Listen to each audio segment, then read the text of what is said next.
everybody, welcome to Encounter Roleplay, welcome to Friday Night Frights and our Urban Shadows campaign Eclipse. It is Friday, so everyone stretch, take a gulp of your drink, grab your snacks, get comfy, because we're going to have 3 hours of fun here on Encounter Roleplay, because it's that day of the week. It's Fun Day, and I enjoy a good Fun Day because it means I get to hang out with Tommy. Hi, Tommy. How you doing? Hello, I'm doing great. I am super excited for today, as I always am for Fridays, because I get to play with all of y'all, this amazing cast, who honestly make my job both more difficult and much easier. But yes, I'm Tommy, at Imperative Pengu on the Twitter sphere. I will be the master of ceremonies tonight. Hype. I'm going to apologize off the bat. I have a fan running right down next to me because it's a little bit warm. So if you can hear that in the background, I do apologize. We're going to do what we can to make sure that's noise cancelled for you all. But someone I'm very excited to have back with us today, who I hope has remembered to have her pre-game snack, is Lydia Heels. That's right, that's you. Hi. I'm having my pregame snack right now. Thank you so much for checking on me. I also did not put my unmute button fast enough. I wasn't prepared, as per usual. Anyways, hello, I'm Lydia. I'm so happy to be here. Tommy, thank you again for running another week of this. Charlie, thank you for having me back for another week of fun. It's Friday. I'm happy to be here. I'm gonna play Juniper Perry. She probably won't remember anything you tell her. She'll try. She'll do her best. She might take you on an Uber ride. I don't know. On Twitter, I'm Lydia Heels. It's mainly dog content, also Friday Night Fright content. So if you're into spooks and or big dogs, you can find me there. When you said take you on an Uber ride, in my head it was like the Aladdin scene, you know, take you on a magic carpet ride. It was that, and I was like, I want to go on an Uber ride. Well, I'm now going to bring my ukulele home and learn that song just for you. I am so here for that. I will hold you to it. And Josh, welcome back. Hey, Charlie. Thank you. I'm so happy to be here. We are back. It's Friday. We're here for some Friday Night Frights. I am playing Auden Thornhart, the CEO of your friendly neighborhood Eden Core. It's all good. It's all great. And I'm looking forward to just having some super friendly conversations, to get to know the other player characters a little bit better, and to get really friendly with everyone. I'm looking forward to making a lot of friends, a lot of deep connections. Yeah, because he's just an all-round lovable guy. That's me. You are all-round lovable. Someone else who's also all-round lovable is Ray, who is going to have her first Twitch stream tonight, right? Yeah, after we play here, I'll be over on my personal channel, which is the same thing as this thing right here. So yeah, afterwards come play Minecraft with me. But right now, I'm here and I play Ida June, who is a badass Oracle babe, and she's ready to rock and roll. I'm ready to get this going. I'm excited to see what Tommy's got in store for us and what we end up doing and creating today. So thanks for having me. I am super happy to have you. Trav will be joining us in due course. He's currently driving to an undisclosed location on an undisclosed mission, which we will not ask him about, but it has something to do with aliens. I am super happy to be here. It's Friday night. I'd like to point out that if you hit that retweet goal today, at 20 retweets, something's going to happen. At 30 retweets, we unlock a poll, and at 40 retweets, because I'm a seawall, things get darker. Every 5 subs, we will, of course, be unleashing a little bit of something extra. And thank you so much, Hippie, for that donation.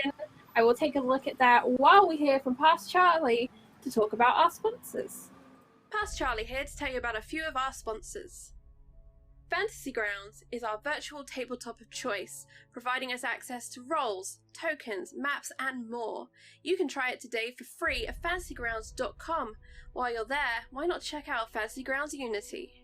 World Anvil is a remarkable resource. Whether you're a writer, GM, or player, organizing your campaign notes, or building an entire world. Get forging today for free at worldanvil.com. And before we get into today's game, we'd like to shout out our friends at Andrews McMeel Publishing, who published the wonderful game Zweihander. If you haven't checked that out, you can catch it here on Wednesdays. We'd also like to mention Modifius, who manage and produce a wide range of RPGs. Whether you feel like being Dishonored, exploring a tale from the loop, or boldly going with Star Trek adventures, why not check out Modifius.com.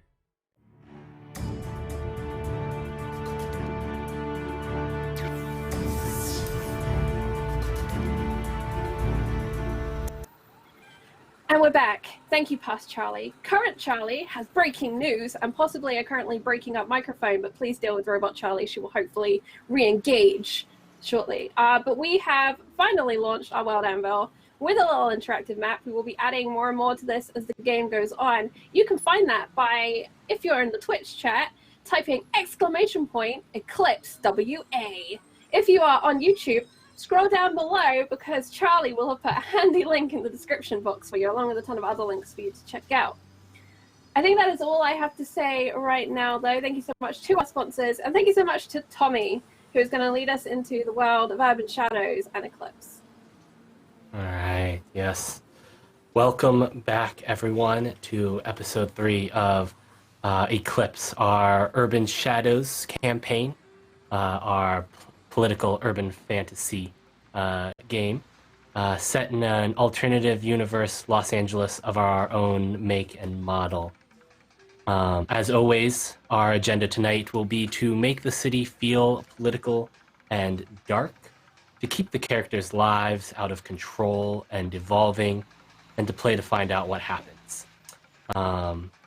As I like to start before every episode, as always, while this game is make-believe, it is in our heads, the subjects and topics we may touch upon are potentially very real for all of us. And if you ever find yourself needing to step away from the stream for a moment to take care of yourself, that is, we hope, your first priority, and we totally understand, and we will always be here when you get back. Now, let us get back into the game.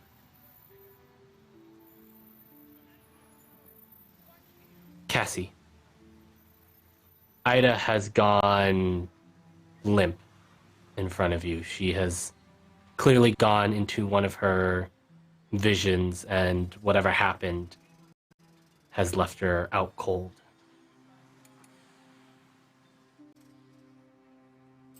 I don't think you've ever seen this before. Cassie's eyes go wide. The transformation before her had been so much more extreme than anything she had seen, and this spooky stuff has always been unsettling, but she hurries to move her friend into a safer position, a recovery position, and is going to try and see if she can get a response from Ida, try and make sure she's not gone into some sort of cardiac arrest or anything that's threatening her life. All right.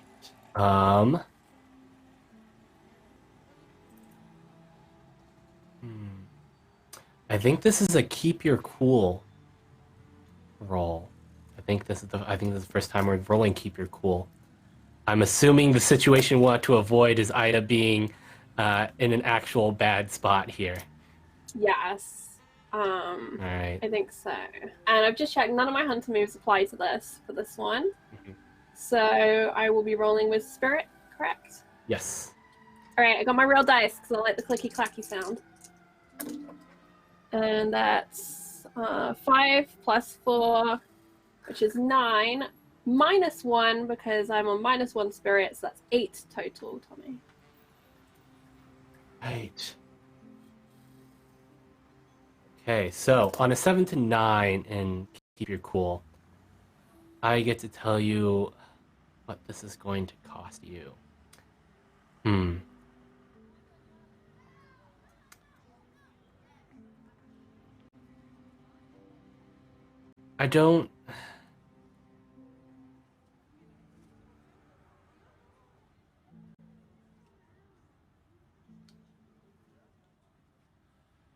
You, while familiar and perhaps more knowledgeable about the supernatural world,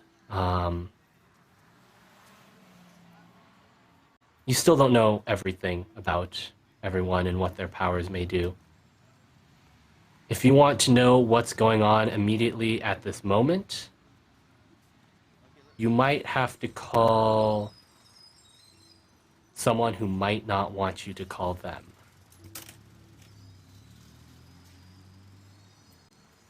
I look for Ida's phone because I know she's closely associated with someone who guides her. I think their name's Vivian. Is it not Vivian? What's her name? Ursula? It's something like that, right? There we go. There you go. Yeah, it's Meryl. It's Meryl Streep. That's your. No, it's Ursula. Ursula Victors. Ursula. I knew it was one of those classic villain names.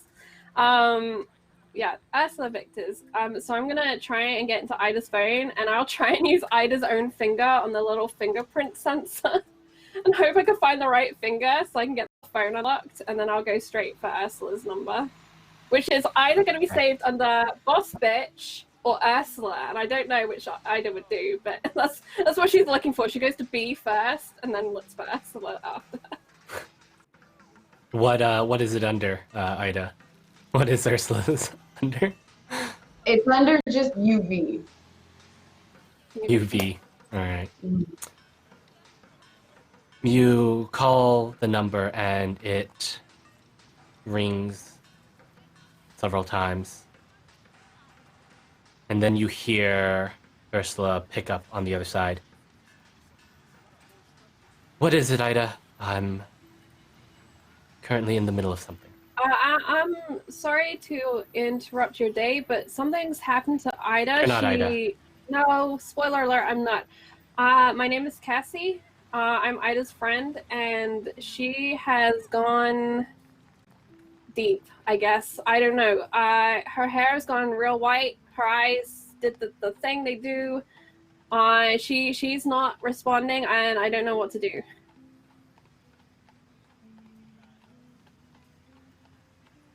Is she still in the vision?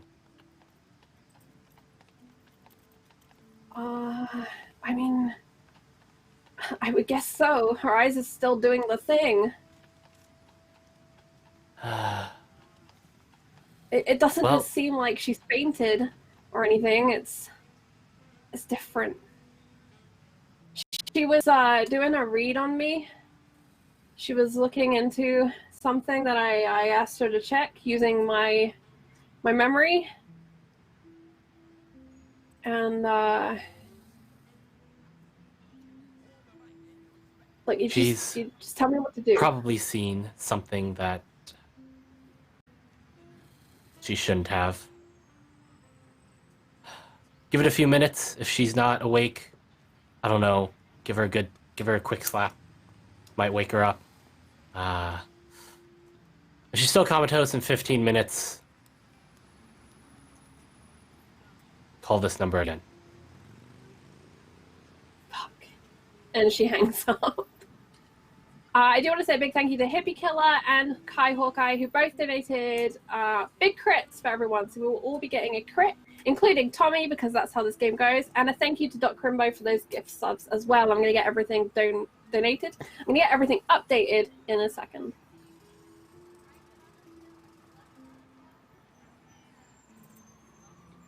So. All right. So she's essentially told you. Wait it out, and if she still seems dead in 15 minutes, I'll do something about it. Well, not dead, but unresponsive. So Cassie's gonna run to get a wet cloth to keep Ida cool and some water, and she's also gonna see if she can find a soda, something high in sugar, in case it seems like a crash or anything. She's gonna do like every emergency response she can think of, and like get it all set up. And just keep monitoring, and she'll even do that thing where you check someone's pulse and you compare it to like a timer to see how that's doing. At first, her pulse is very slow, like almost dangerously slow.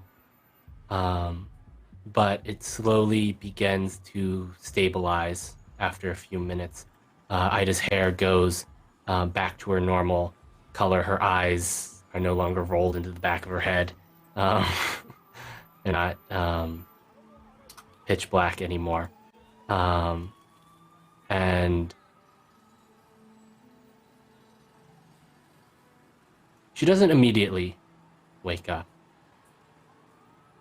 But as you're drawing close to about 15 minutes and you start becoming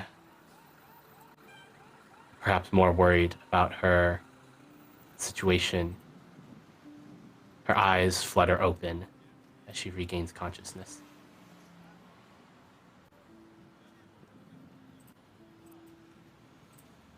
Ida? Wow. What happened? Well, I kind of know what happened, but did you move me? I mean, not much. I just didn't want you choking on your tongue or something. Well, I appreciate it. Oh, shit. That was... Whoa. What the fuck? You've been out for 15 minutes. Hey. Cassie, that wasn't good. I didn't see anything good. I shouldn't have asked you to do that. No, I mean, I for a moment, I saw what you wanted me to see. I understood, but then all of a sudden it just it took over. I don't know what that was. But what I saw was not fun in any way. Did you see the thing or something else? Kinda at first. It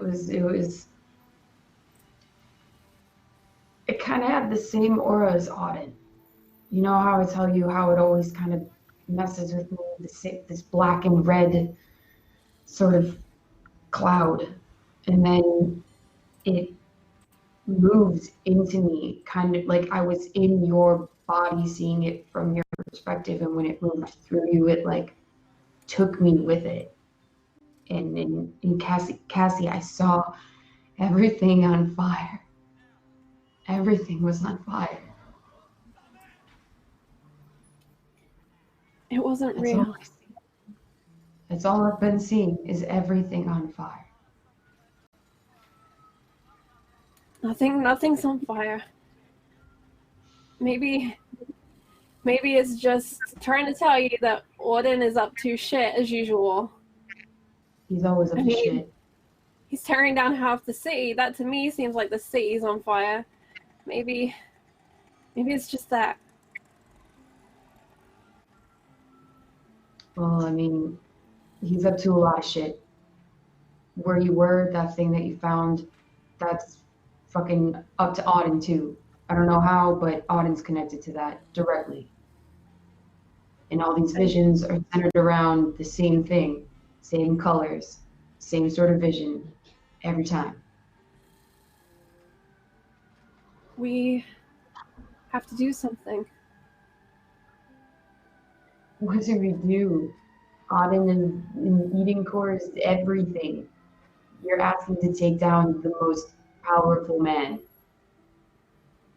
in the most powerful company. Got to, Ida. This is the whole point. This is why I do this. Because people go missing, people get killed, and no one gives a shit. No one can do anything because no one tries. No one holds these people accountable. Someone has to. Please, Cassie, Ida. Cassie, I know how you feel. Cassie, I know. I get it. I get how you feel. I don't like him either. I don't like anything that he has going on or is a part of.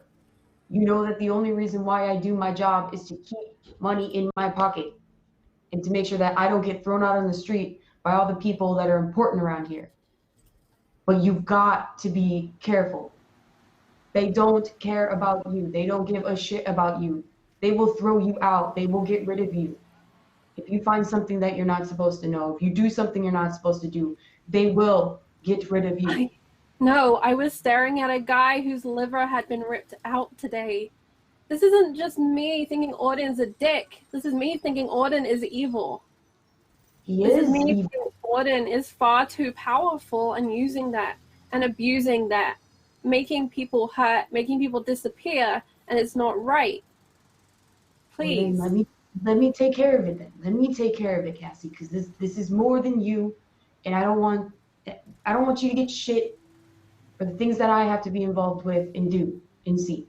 That's not your responsibility. That's my responsibility, Cassie. I will take care of it. Let me do what I can. I'll find out what I can, and I'll let you know. As always. Cassie will reach out for Ida's hands, as I imagine she's gesticulating much like Ray is right now, and she'll kind of bring them together in hers, if that's okay with you. Ida, we need to do this together or not at all. What you're saying is you putting yourself where you don't want me to be. And neither of us can do this on our own. Neither of us can change this unless we work together and we are careful. And Tommy, can I do my intimacy move? Oh. I believe, yeah, I mean, this is certainly So you mine being is, vulnerable. when you share a moment of intimacy, physical or emotional, with another person, ask them a question. They must answer it honestly. They will ask you a question in return. Answer it honestly or mark corruption. Ida, will you help me do this? Cassie, yes, I will help you do this. But you have to answer something for me in return. What do you want out of this besides the downfall of Audit? What are you to gain from this?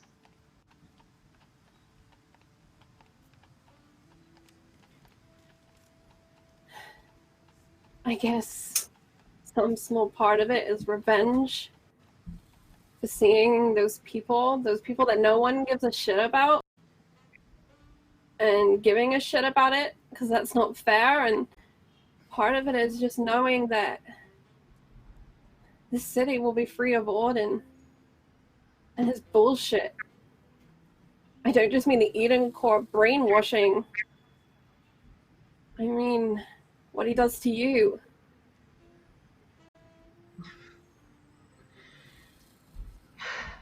All right, well, we'll take care of it one step at a time. We can't get ahead of ourselves. We can't jump the gun, okay? Just, I know you're upset, but let's just take a deep breath, figure it out. Okay? I'm here. I'm right here. Everything's fine. I'm fine. We'll figure it out. You should write down what you saw, all of it. Then we can figure out if there's a pattern, figure out if there's something that maybe you're seeing and there's something we can use. I called Ursula when you flipped. I didn't know what to do, if it was normal or...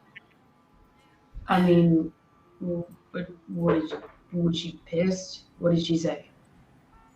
She said to slap you, and if you didn't wake up, call back in 15 minutes. It's fine. She's fine. She's definitely not worried. Regardless, if Ursula asks questions, it's fine because she's helping me with this anyways. But yes, you're right. And as she's saying this, she's kind of like reaching for her like sketchbook that she has, which is like kind of like on the side table with a bunch of other books that are open and just like dog-eared pages. She snags it and like grabs the pen that's inside of it and just starts like sketching out and like doodling on the side and like writing kind of like what she saw.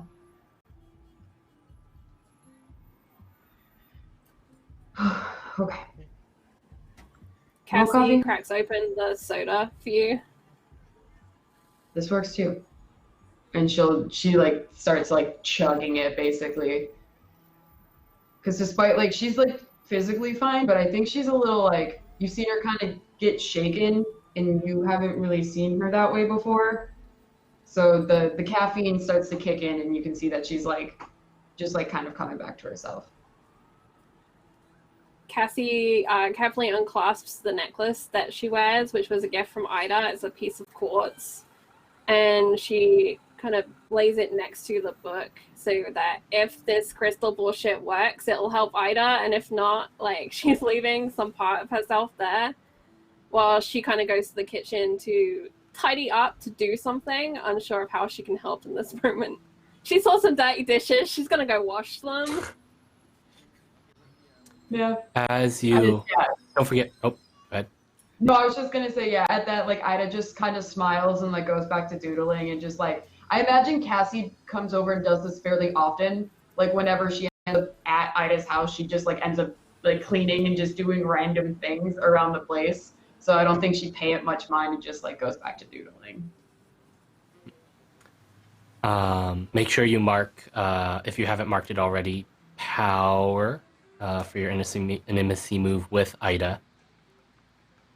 Cassie. Do I mark anything for that or no? Like if I share. Let me double something with somebody? check. No, so it's when the intimacy move is when you trigger the intimacy move. So this is just for Cassie. Yep. Perfect. Yep. So yeah, so Cassie didn't mark power yet. Mark power, and as you move into the kitchen and you begin sorting through some of the dishes, your notification bell on your cell phone dings. Grabs the phone to look at what this is, see if it's an email from that person. So this is an email, but it is not on your anonymous tip line email. It is on your personal email from your friend at the city morgue. From Donna.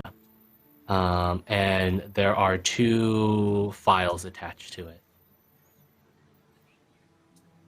She hits the download button to open them up, hoping she has enough space on her phone.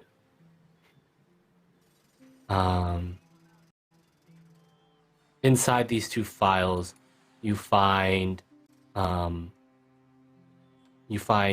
2 profiles, 2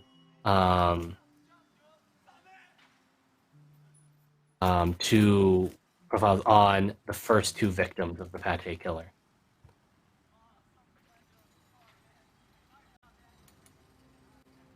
She will find the nearest surface to perch on and look through them. But as she does so, something kind of twigs in her brain about other emails that she's had, and she's going to go into her website form thing, the anonymous tip line form, and she's going to do an update on it. Mm-hmm. And she tries to shape the update so it seems just like an advert still. It's still an advert for just tips and tricks.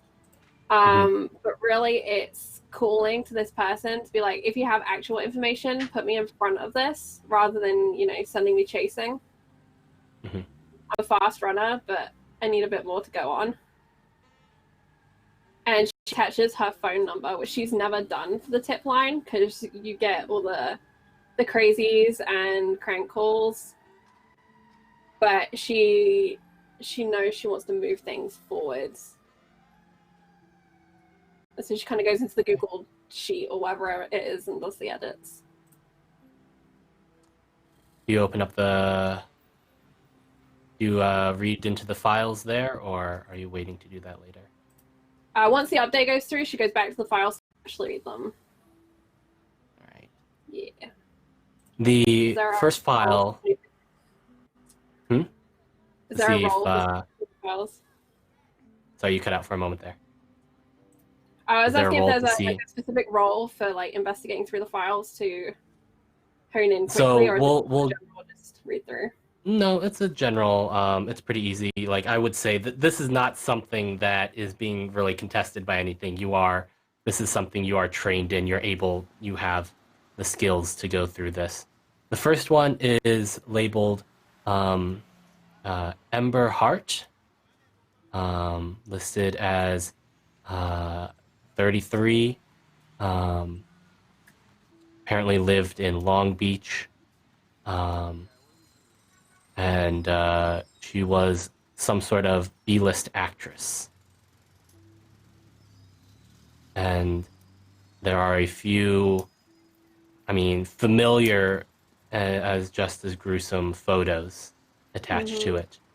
But some of these are more clinical, given that they were taken during the autopsy. And same MO. The rib cage appeared to be essentially sort of torn outwards and the liver removed. There is a note at the bottom of this file, and it says, wounds and the way that the injuries were incurred appear similar to those done by wild animals.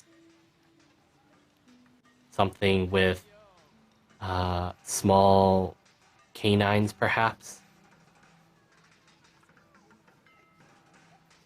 I am typing very real notes right now of everything you're telling me.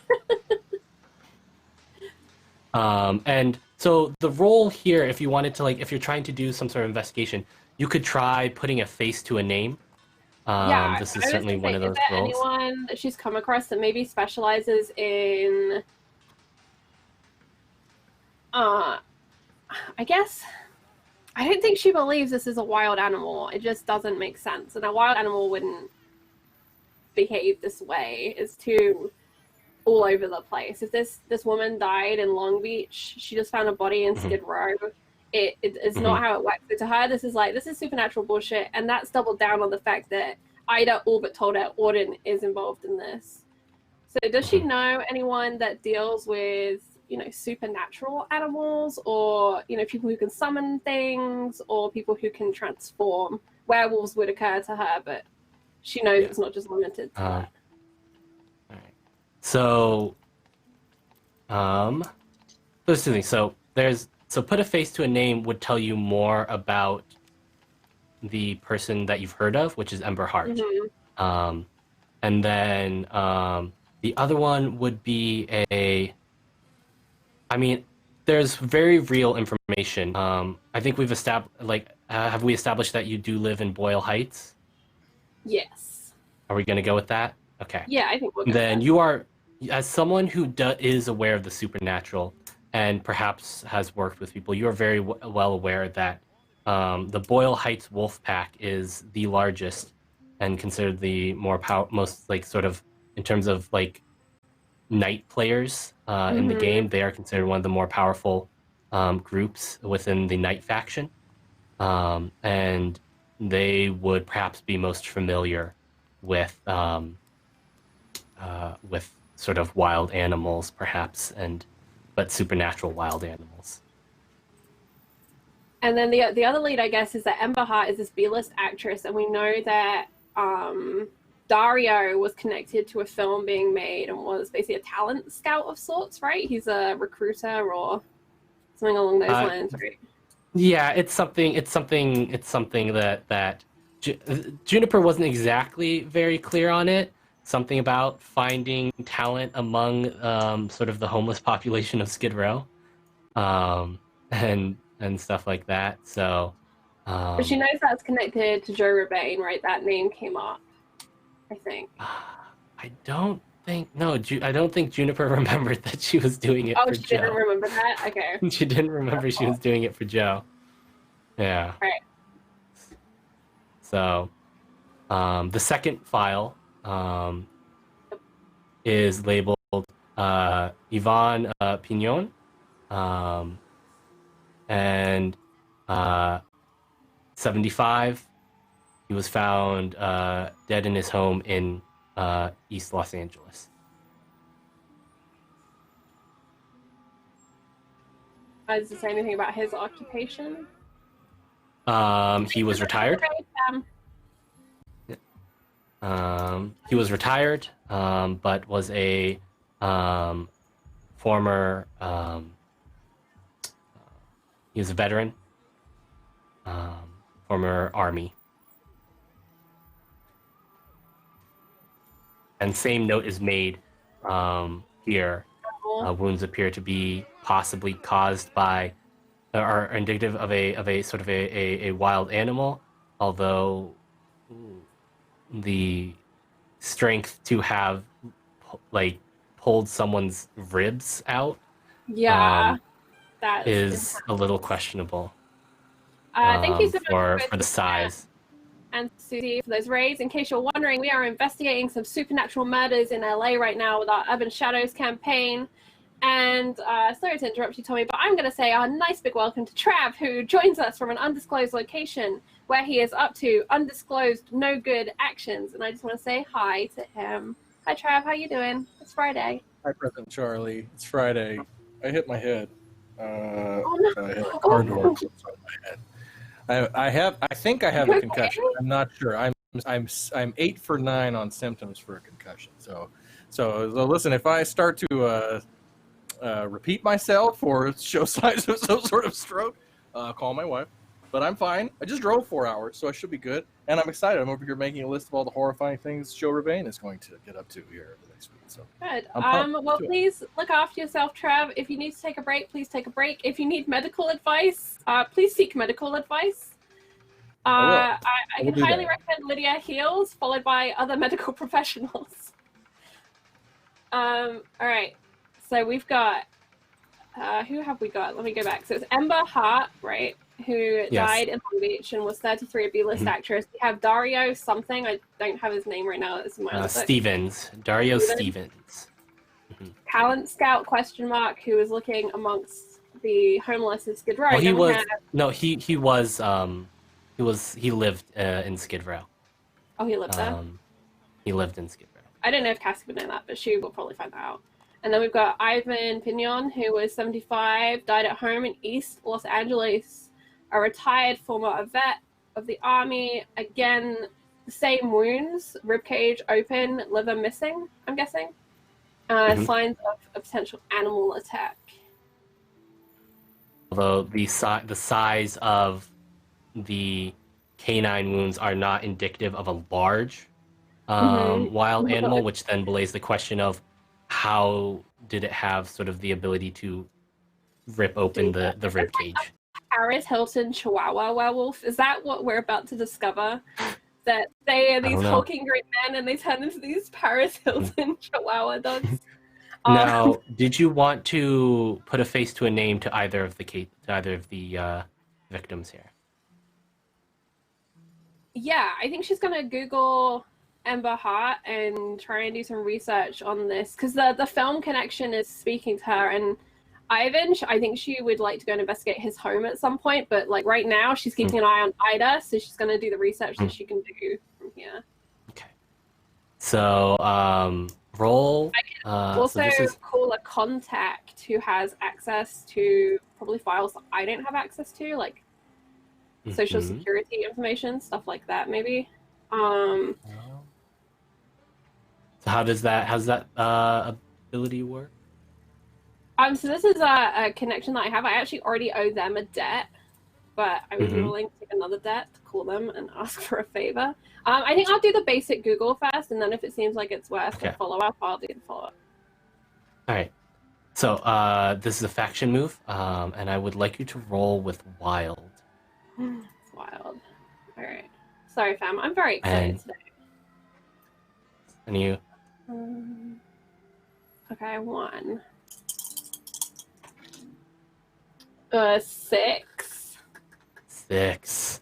Not good. 6 total, not good. So just the crit. Oh well. Yes. Do mark Wild on your character sheet. And I mean the basic search comes up. She was a B-list actor. She took part in a number of those sort of very cheesy sci-fi movies of the 90s and early 2000s. Late late 90s, early 2000s.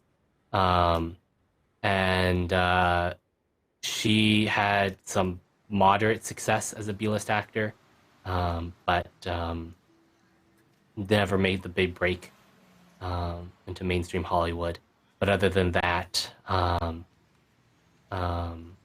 her IMDb she, is just like NCIS and yeah, and stuff like yeah, that. she's got a couple like roles and like things, but she's like, you know, body number 5 or something like that, Yeah. like sort of in Sex worker bigger number name. 3. Yeah. Yeah. And yeah, so she but other than that, you've never really heard of her outside of maybe you've seen some of these movies, but other than that, you don't really know much else about her. I'll Seem save to one of keep her her- headshots to my phone for future use. Big user of Instagram. Loved Instagram. Oh, Super, I yeah. follow her account on Instagram unless they've made it private because she's dead. But I will join Instagram. It's not. Yeah. So I'm not super familiar with Instagram and how they deal with like dead people's accounts. I don't know how We can long decide. it's been. AU even, not OU. AU. I'll say it's still up. I'll say it's still up as sort of a memorial to Ember Hart. Right. And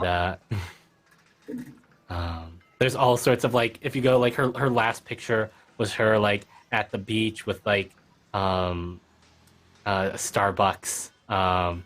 And there's just all sorts of like rest in peace Ember Hart. You were underappreciated comments. And The just, next you know, Marilyn Monroe. Blah blah blah. Yeah. That's about all you get on that for now. I think Cassie lets out an audible sigh, pushes back her hair, which is all curly and unruly, because this is what she does all day, which is push her hair around as she tries to figure out things when there are lots of people covering up for lots of other people. And she'll go and sit on Ida's bedroom floor, cross-legged, and scroll through the second file and just kind of see if she can make cross-reference them, look for things these people could possibly have in common, because at the moment there is very little in common between any of these people that she can see on the surface. It basically just begins her investigation and periodically will check her email, specifically the anonymous tip lines, and figure out how she wants to escalate her investigation without annoying Ida. Is there anything specific that you do that evening, Ida, to wrap up this scene before we sort of move on here? Or are you just jotting down your vision? Yeah, I think, I think after or even like during her little sketch party that she's having, she will kind of just like check on her phone to see if Ursula had like texted her or emailed her or anything in accordance to the Cassie call. And then just honestly like purposely put it away.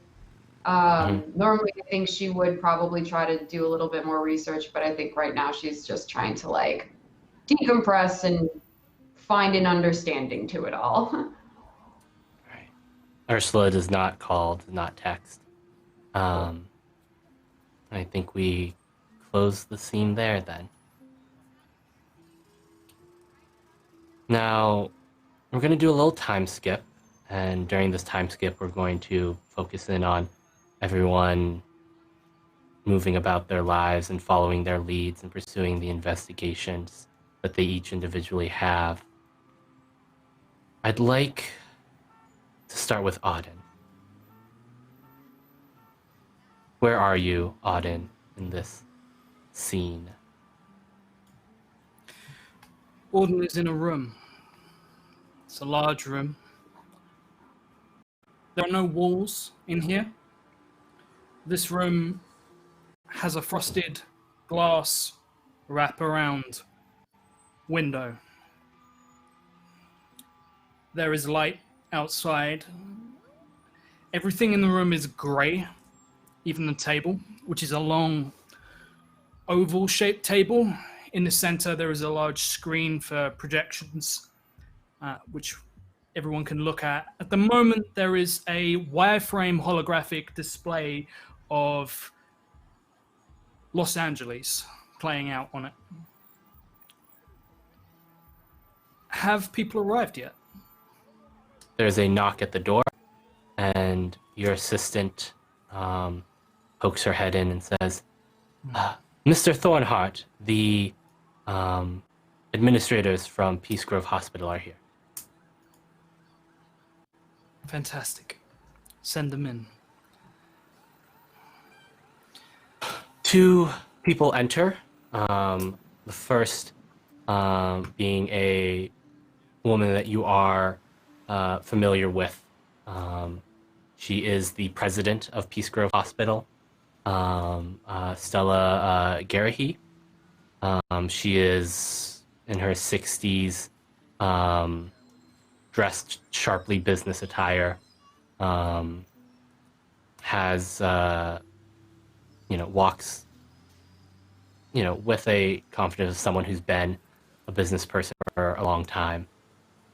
She is followed by another person that you are familiar with, vice president of the Peace Grove Hospital, Finley Robertson. He's maybe in his 40s, sort of a more recent hire in the last year or so.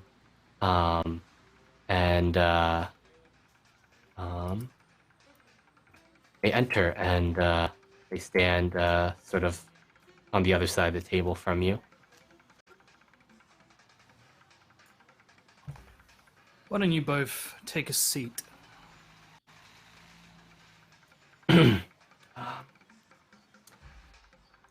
Of course. Thank you, Mr. Thornhart. They both sit down. Clarence, would you be so kind as to get the door for me? This is a private conversation. Now, do you want Clarence to be standing on the inside or the outside of the door? That's close. You can stand inside. Just Of out course, of Mr. curiosity, Thornhart. Tommy, has my other friend arrived yet? They arrived about maybe about 5 minutes ago, but you've sort of had them waiting on the side for the moment. They'll be sort of standing in the corner. Mm-hmm. I just look between the president and the vice president. Would anyone like to hazard a guess as to why I've called you here today?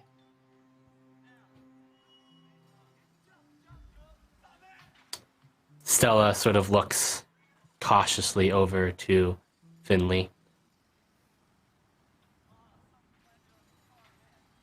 Sir, I suspect that as he speaks up, I suspect that it is about our recently missing patient.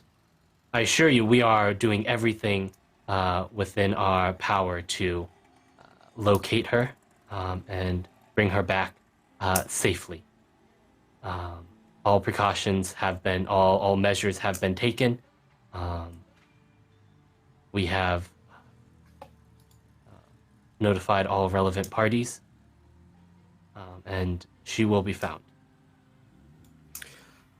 Tommy, I would like to know, out of the two of them,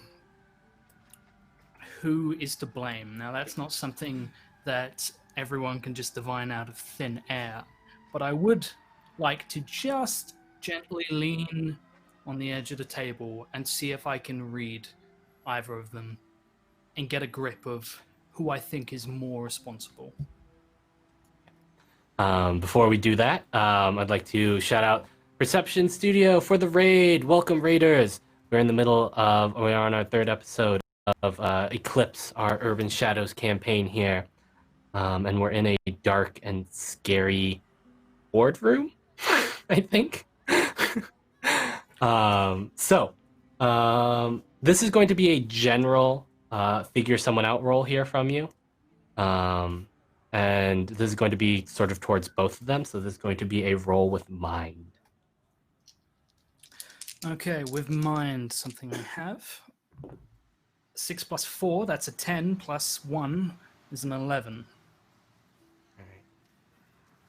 So you get to ask 2 questions from the list, although this is, you've sort of got a general idea. This is more of a general figure someone out. But if you see 2 questions on there that you would like answered, let me know.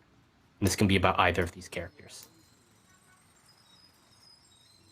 Yes.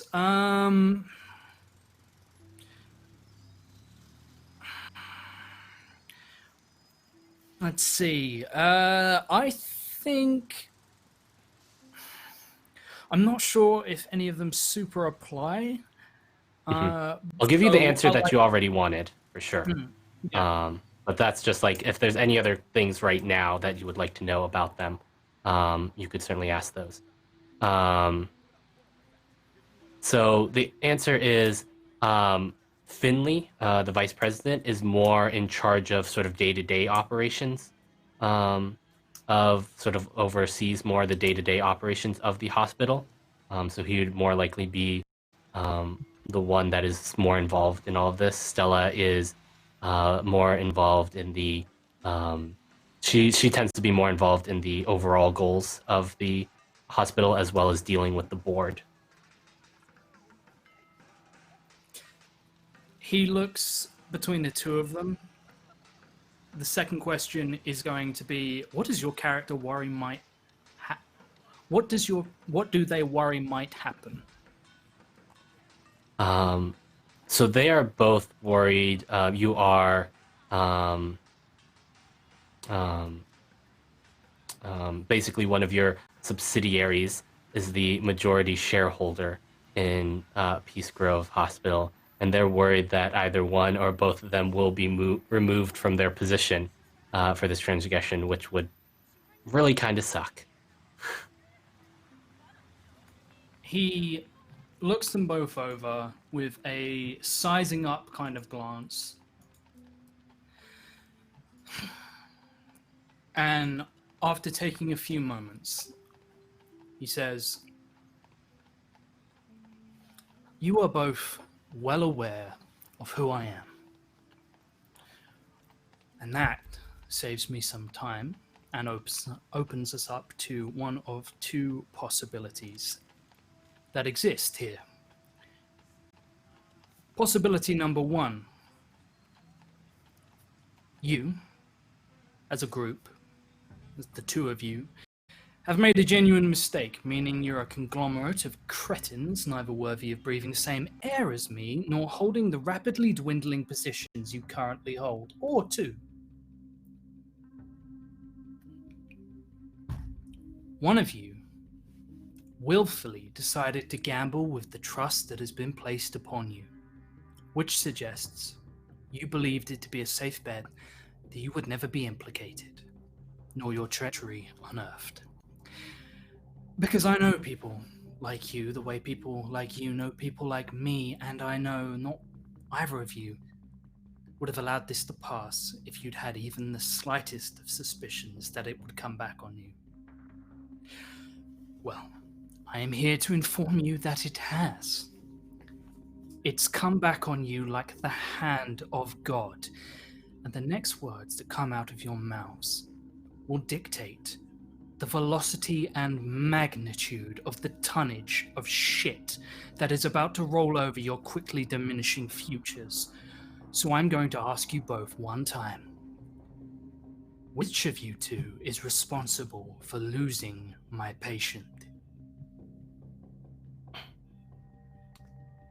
You can see Finley audibly gulp. This is perhaps his first time dealing with you.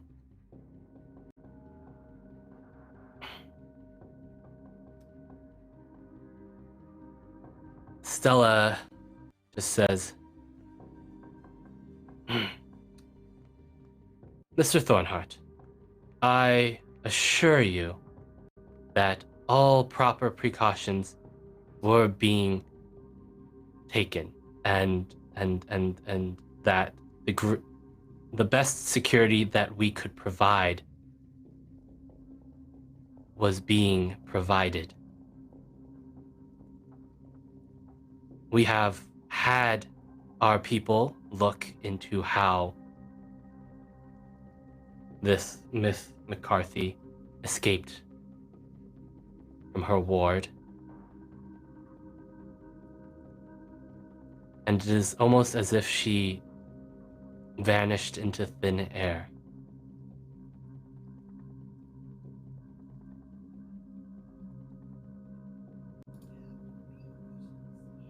Intriguing.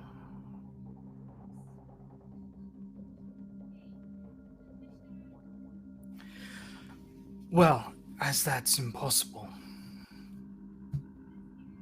someone is to blame.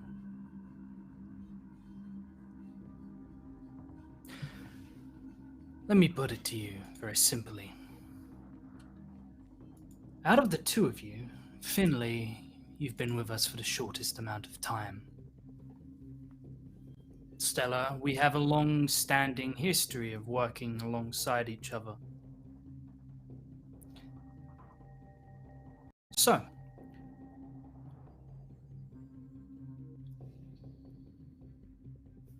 why exactly should I overlook this transgression and not fire the both of you?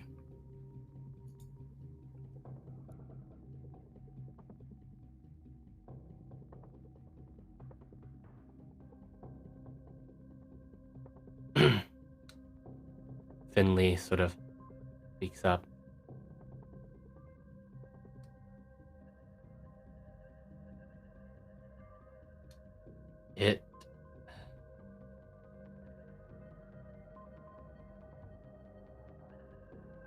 I do see the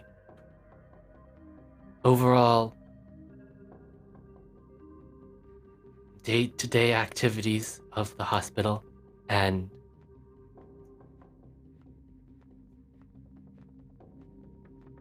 this is not... You should not fire us, because then you would have to find new people. And I assure you that this event will never happen again.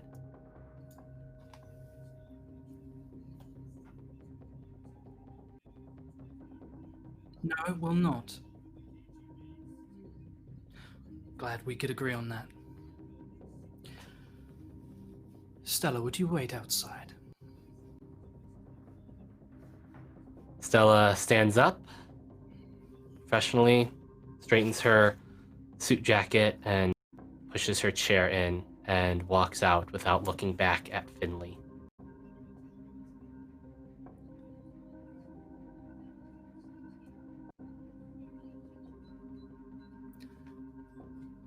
As she walks out, the door closes.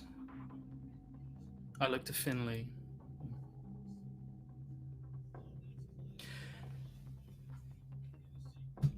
You seem like an enthusiastic individual. You seem like somebody who has a bright future, who could do wonders for this company, for the hospital. But perhaps overseeing day-to-day operations is not a good match. If you truly believe that, well, my dear friend simply walked through a wall, who am I to say you're a liar? But one of your people has assisted her in escaping. And in case you misunderstand the situation, the individual you have let loose is an incredibly mentally unstable individual who is not only a danger to herself, but is a danger to people she comes into contact with. And these are dark times to be wandering the streets of LA. So, given the enormity of your failure, I'm going to find a more suitable position for you within the company. Does that seem fair?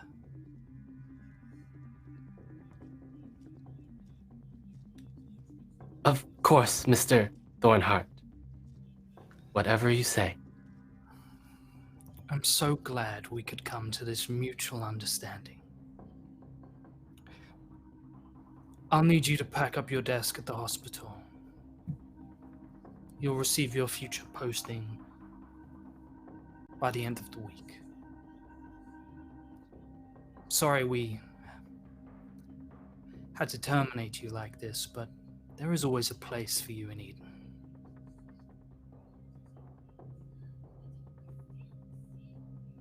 Sort of takes a moment as he sort of starts digesting sort of what you said here. And he's sort of now convinced that he's being offered a job at Eden Corps. That's what it sounds like to him. And he says, yes, whatever you need me to do, Mr. Thornhart. Thank you. Thank you. And he sort of like gets up and starts like backing out, like doing small like nods of Riley, I hope this isn't going to upset things at home with family.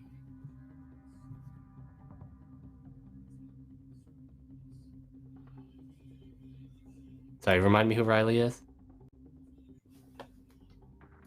Is that your assistant? Oh, Sorry, Finley. Sorry. Finley, yeah, Finley. Finley, yeah. I was like, no, of course not. Good. We'll see you soon. Of course, Mr. Thornhart. And he quickly walks out.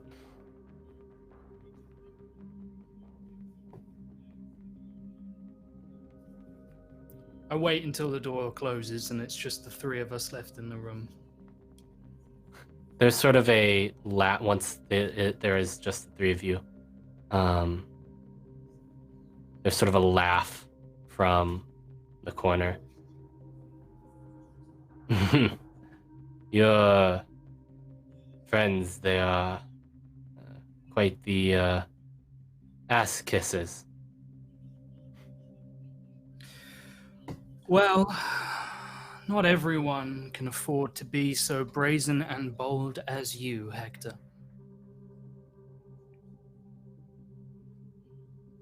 Hector sits forward, out sort of into the light, and he is a large man, shaved head. He wears a short sort of V-neck, short-sleeved V-neck tee, black jeans, and just tattoos everywhere.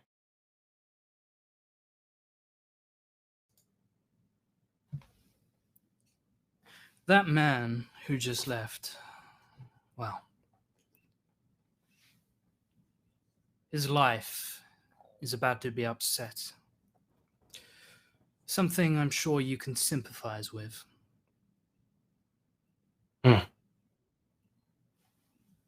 That is unfortunate. That is unfortunate for him. The difference between you and him is he doesn't have a way back. You, on the other hand, well, you must be missing Boyle Heights.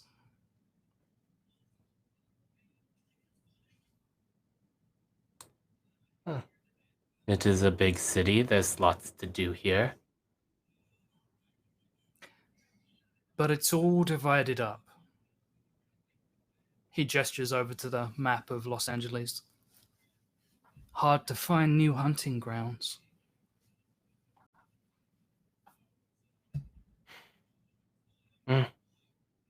Maybe. So, initially when I summoned you here, well, whistled for you, like a dog, I did so because I wanted you to find somebody. But wouldn't you know, fortune has for the first time in your life turned in your favor. How long do your kind live? Just out of curiosity. Well,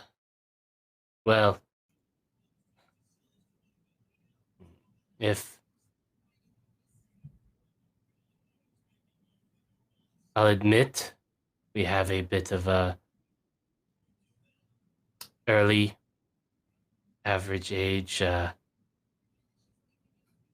we tend to be a bit passionate about things. But Well, here's the thing. I imagine your life expectancy is much shorter now you're in exile. So, what if there were a way that we could help each other?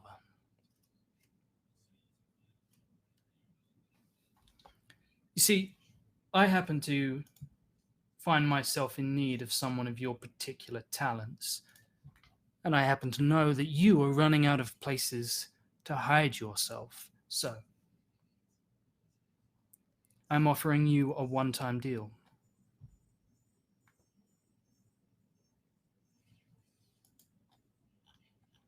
I'm listening.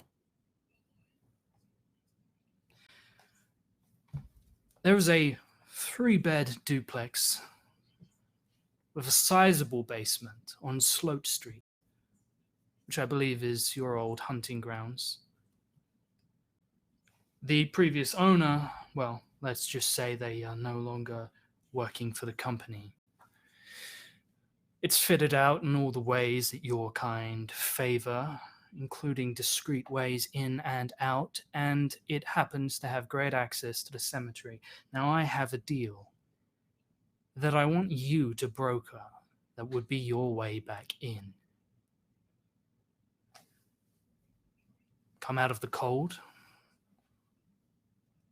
How does that sound?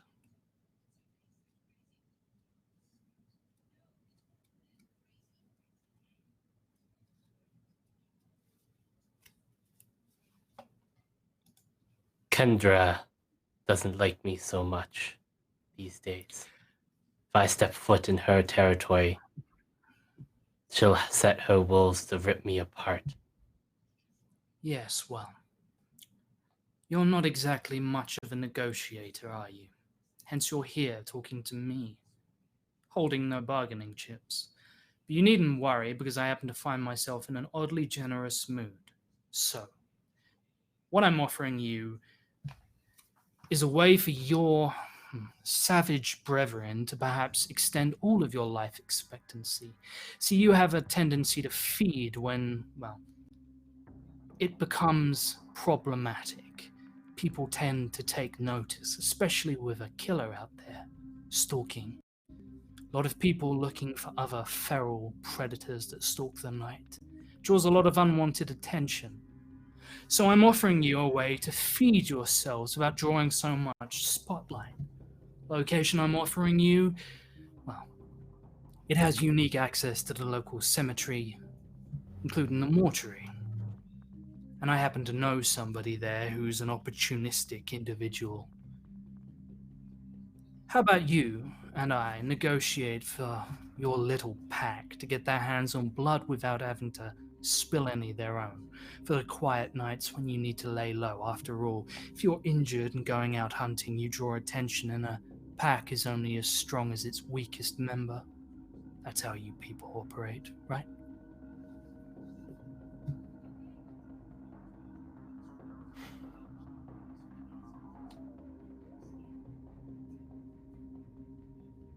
Compadre, if you think that's how the wolf pack operates, and you go to Kendra like that, you're going to come out the prey. I'm not going to go there.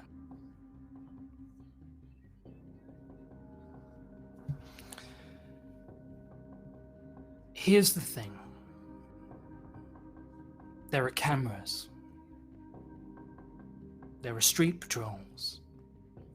There are plenty of people who are looking at her territory and wondering what they could be doing with Boyle Heights that she isn't. I myself have even invested a small amount in there, but, well, you have to adapt and evolve, or you die. Now, I'm willing to help you negotiate a way back into her little group, but I'm only willing to help you. if you can find someone for me.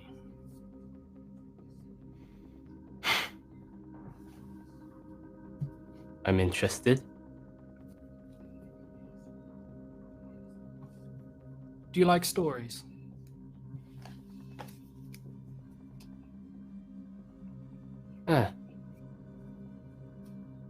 A few. My mother used to tell me them when she put us to bed. Allow me to tell you a story. A long time ago, there was an emperor and an empress.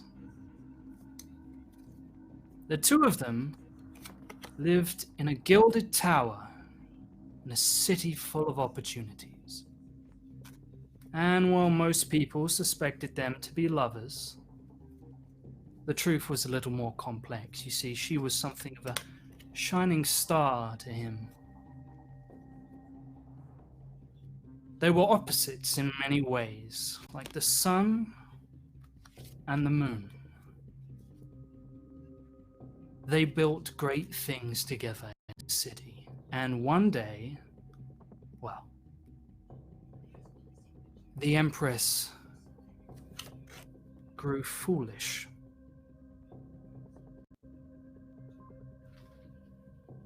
Wasn't her fault. Or so everyone was led to believe, you see. She was sick. A myriad of different conditions afflicted her. So the Emperor took her to see a priestess. Moore built an entire sanctuary to contain her, to make sure she never got out into the world again.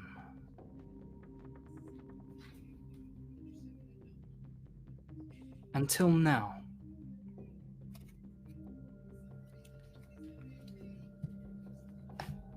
My former partner has recently escaped from the hospital. Something she is incapable of doing for herself. She is in danger, and I want her brought to me. Now. Now, you already owe me a considerable debt because the same place that interred her also saved your life when you were exiled and provided you with a handy snack, as I recall that doctor never returned. So, I'm offering you a way to negotiate from a place of strength and power, a way back in with your pack. If you can bring her to me within the week, alive, breathing, and without drawing too much attention.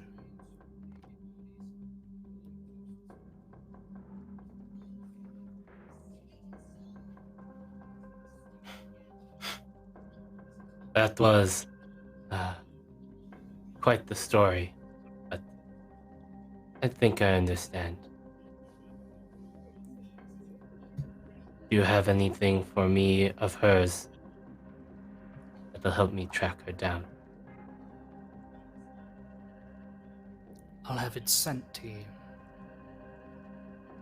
In the meantime, well, this is a time-sensitive matter. My patience is, as you can see, finite.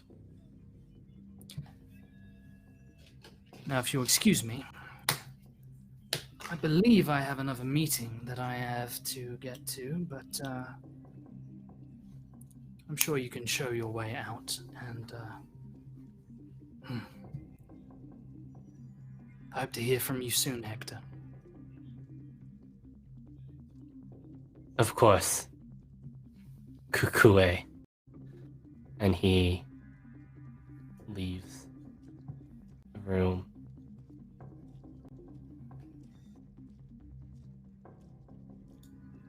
Now, as the immortal, you have a beginning move.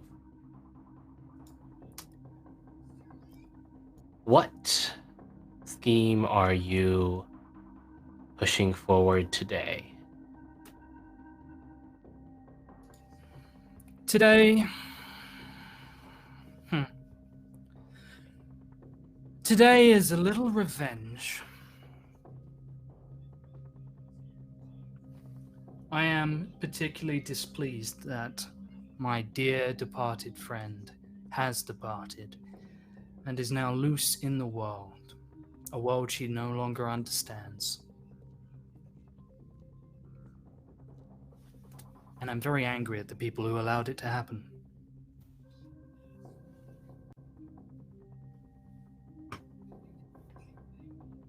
Right. Roll your machinations move.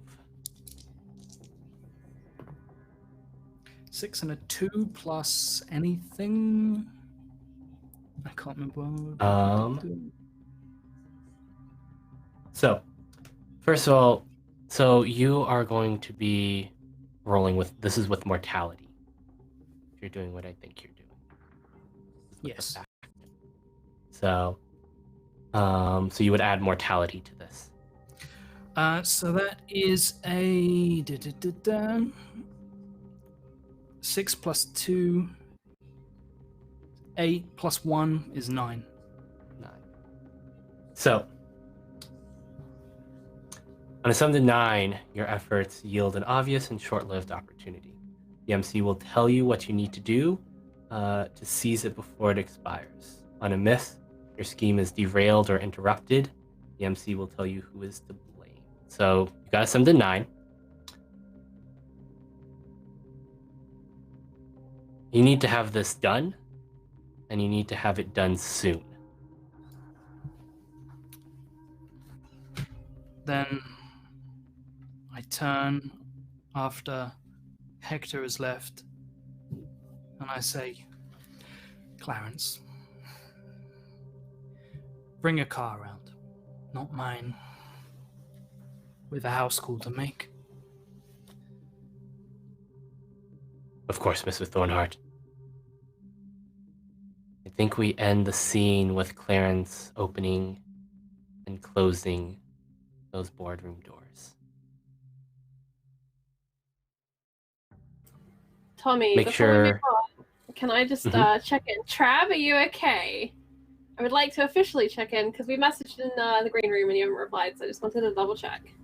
I am just now seeing that. I'm typing the letter O right now. Lydia has been going over my symptoms in chat, and I've been diagnosed as needing to chill out after this game. So I will be doing that. So Lydia's amazing, and I'm feeling good. Thank you for your concern. I appreciate you. All right. Sorry, Tommy. All right. Make sure you mark mortality if you have not marked so yet. Juniper Perry, you had that strange night where you came across the body of Dario Stevens, were nearly attacked by some strange spectral being. Interrogated by your new companion Cassie, and again by her friend Ida, very strange people who seemed to at least be aware of the strange things in LA, the stranger than strange things at the very least.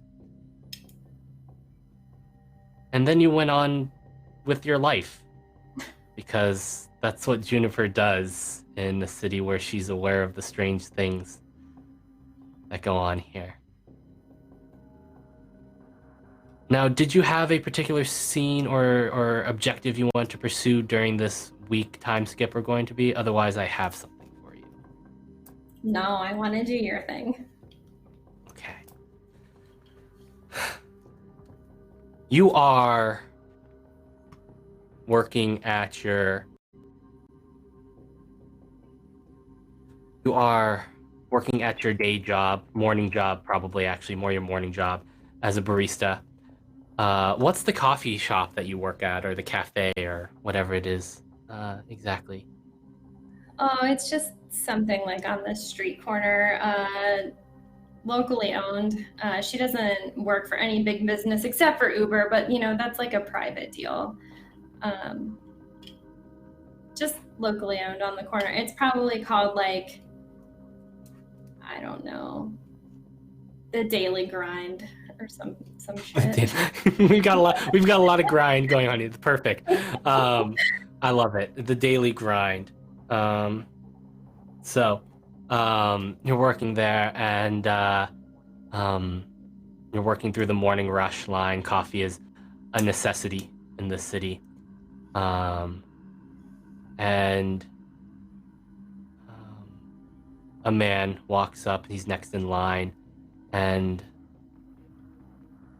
he looks familiar, although I don't know if Juniper recognizes people quickly, especially the number she sees as an Uber driver and as a barista and at your various other side jobs, part-time jobs.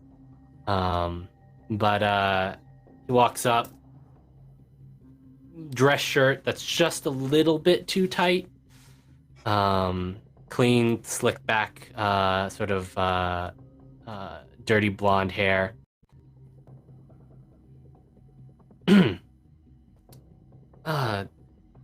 So it seems we meet again, Miss Uber driver.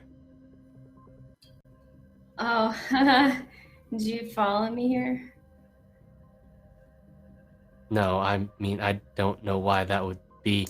I'm just here to get a cup of coffee. I work nearby. Oh, cool. You want like the light roast, dark roast, pour over? You want an Americano? 2 shots of What'll espresso, be? please.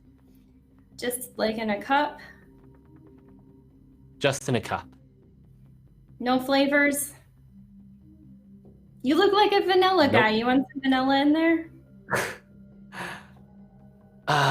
No. I prefer my coffee dark. Thank you. Okay, cool. I can do that. So you wrote like as she's like typing it up, like getting the order, and she's like, "So you were in my Uber, huh? In the Prius, nice quiet ride, huh?"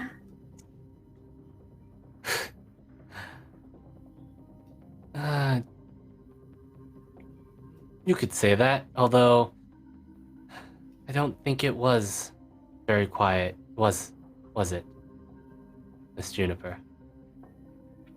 I think she'll stare at him. And can she do like figure someone out? Like, would that help her like identify? So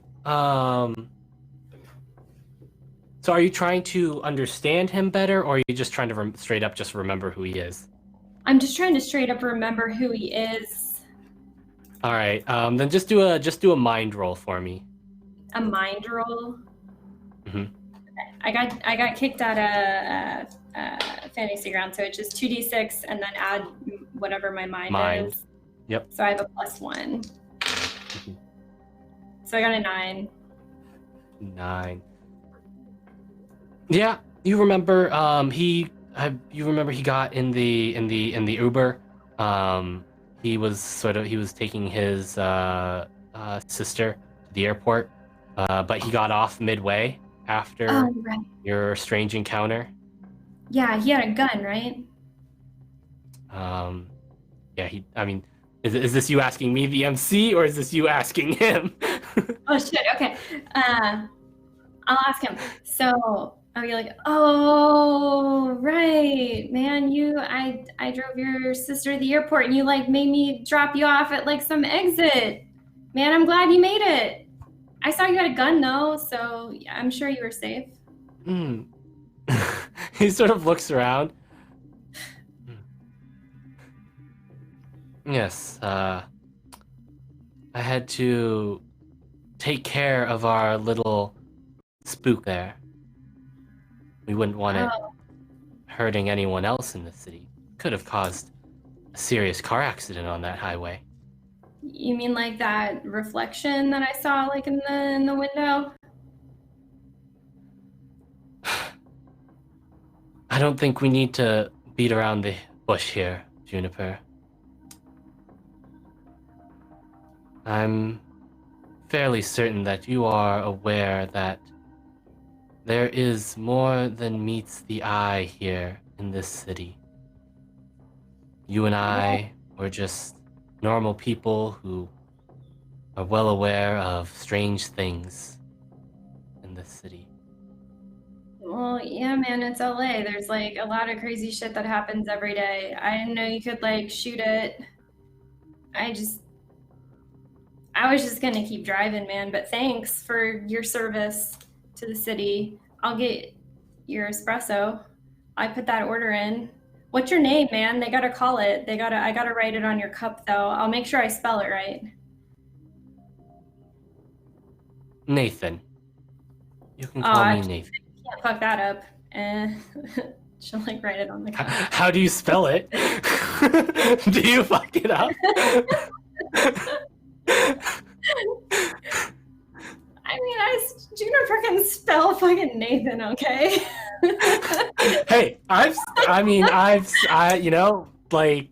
seen easier names fucked up on coffee cups. I've never been pretty... so I get it. But I think she can Nathan down. All right.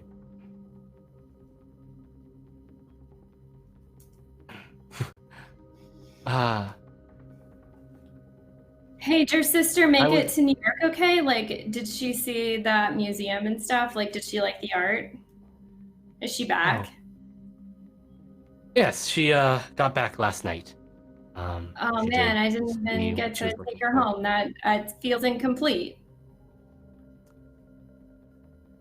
I suspect that it would have been some sort of very strange twist of fate if you had somehow in this city of 19 million people been the same Uber driver to and from the airport. But stranger things do happen here. I mean, that would have just been like the circle of Uber life. It would have been cool. It's like an Uber joke that we have. But no, I'm glad she got home, Nathan, Mr. Nathan. Man, sir. You can just call me Nathan. It's my first name. Okay, Nathan. I mean, I'm Juniper, but I got this name tag, and also you know what my car is because you have the Uber receipt. Thank you for the tip, man, and the review. That was really nice. It was a thank you for not crashing your car in the middle of the highway when I mean, like, ghost showed up. It's a thing that happens. Like, sometimes you see things in your windshield. I mean, who am I to say what it is? Do you not think it's weird that all these supernatural things exist here and that no one like us seems to know what's going on around here? I mean, like, you clearly seem to know a lot about what's going on, and I see it, but like I wasn't scared. Sometimes I get headaches and I'll see, things, but they've never like hurt me. So it's just I'm just like, oh hey, it's like a sunspot, man, like a trick of the eye, it's just stuff that happens.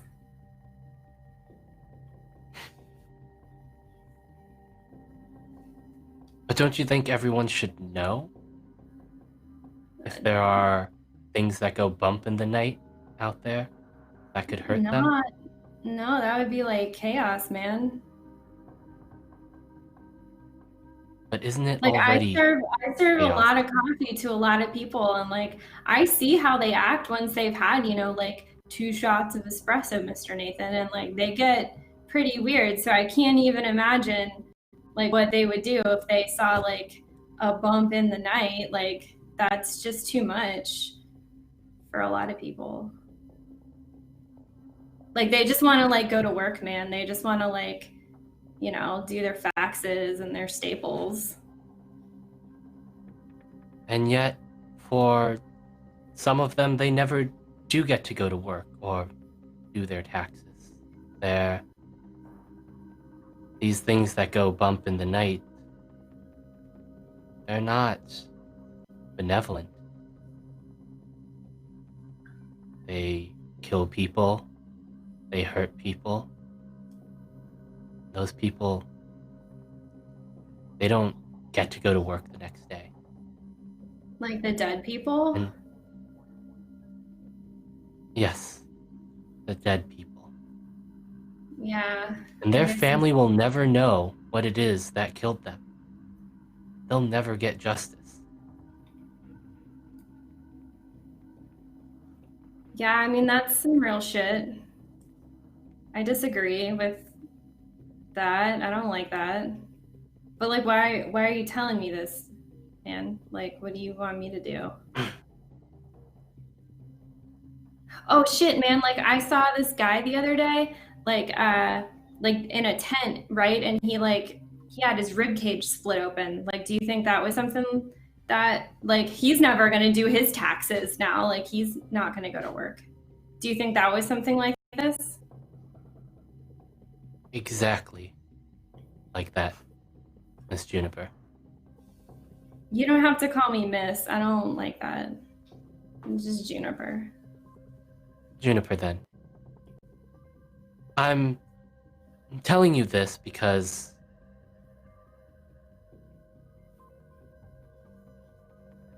I have you could call it a therapy group of sorts for people like you and me and my sister.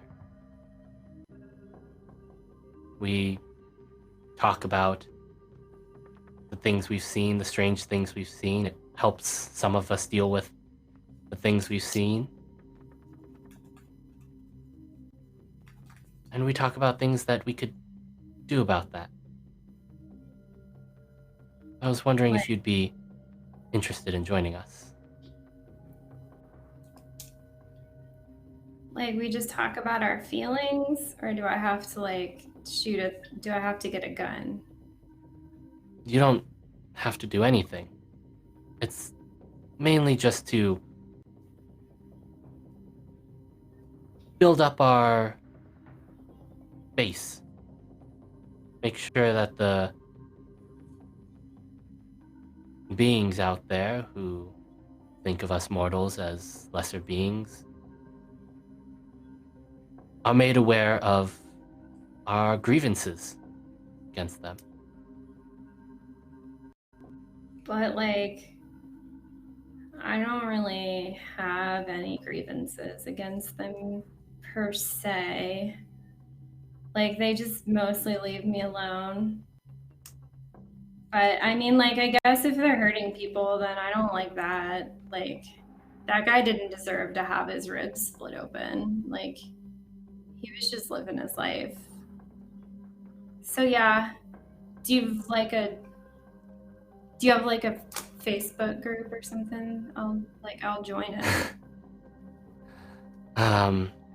No, we don't have a Facebook group, and he pulls out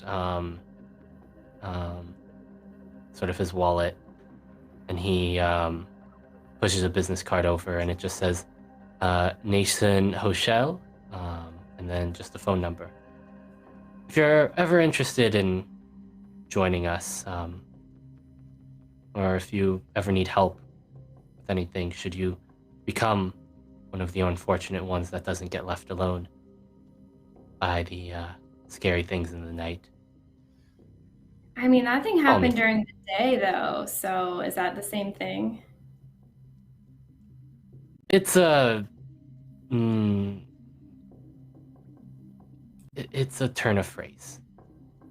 Oh, okay, I get it. Like, also, what nights is your support group? Because I teach yoga on Wednesdays.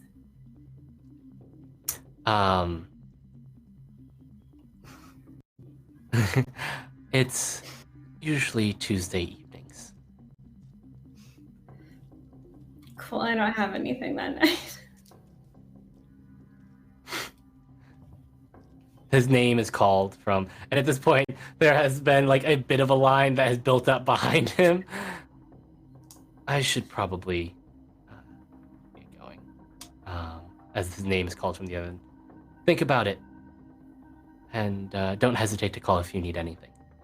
Can I text though? Like, I don't really like to talk on the phone. Texting is fine. Okay, thanks, man. He heads over. Do you grab the business card? Yeah. As you And grab... now I'll grab the business card. I'll Oh. take out my phone and I'll take a picture of it because I think she's more Mhm. inclined to remember something that she's taken a picture of and like text it to herself so she's like can keep the notification. As you grab the business card and you take a picture of it, you have a brief, one of those headaches that you sometimes get. Then there's the image of a late evening, picking up someone to go for an Uber ride. And then loud screeching and the world turning upside down. As you stare at the upside down world, you see a dark figure get up out of what must be an absolutely totaled car. And they pull something that has clearly speared them through the chest. And then they walk away. And then the headache sort of intensifies for a moment.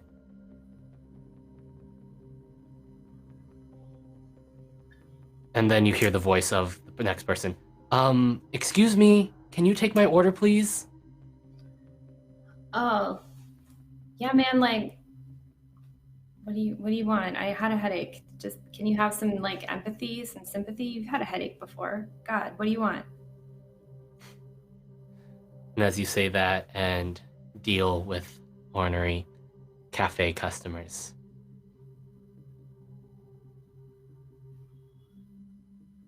Joe,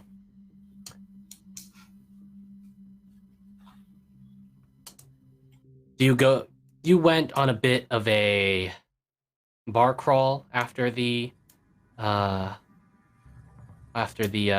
signing of after the agreement on producing Eyes of the Fire. We went to Fat Burger. Went to Fat Burger. Just off the Universal lot. And I wouldn't shut up about the movie while Octo ate and listened to me. And yeah. Then we went home. I'm real sorry. Before we get back into this, I forgot to do the one thing I was going to do this session with Juniper. I meant to roll this into Juniper's opening scene. Before we get too deep into your thing, and I don't want to forget to do this because it does have implications. So, there is a session intro move that sort of asks each character, who does your character of the other player characters trust the least?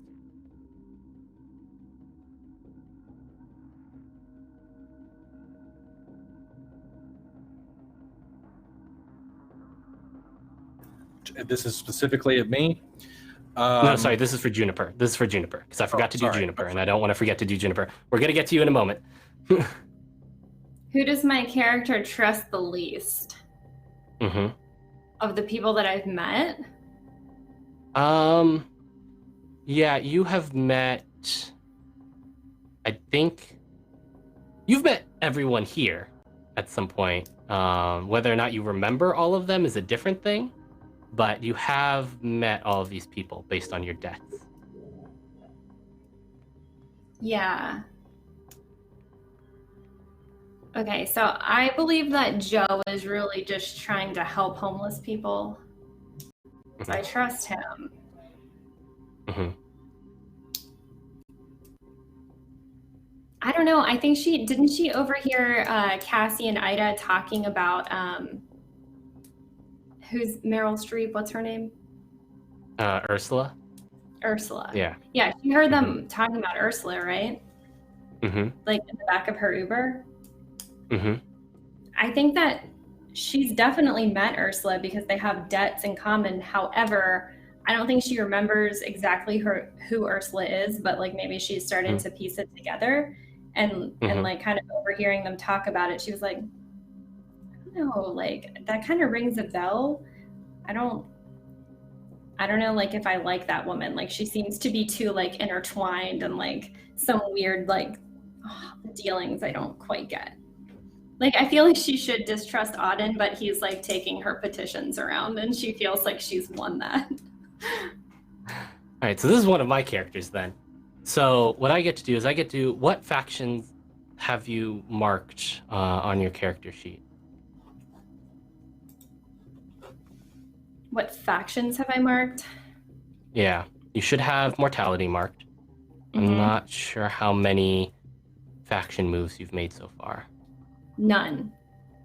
Okay, so I'm going to have you mark, since this is about Ursula, I'm going to have you mark power. Now, you get to tell me about a rumor or conflict in regards to power that you've possibly heard recently. Could be anything. Empowered is the people like oracles and wizards and I'm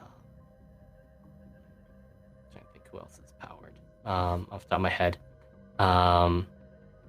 Holy people. Sweet. Okay, that helps. Holy people, right? Like priests and stuff. Hallowed. People who've been blessed by some sort of divinity.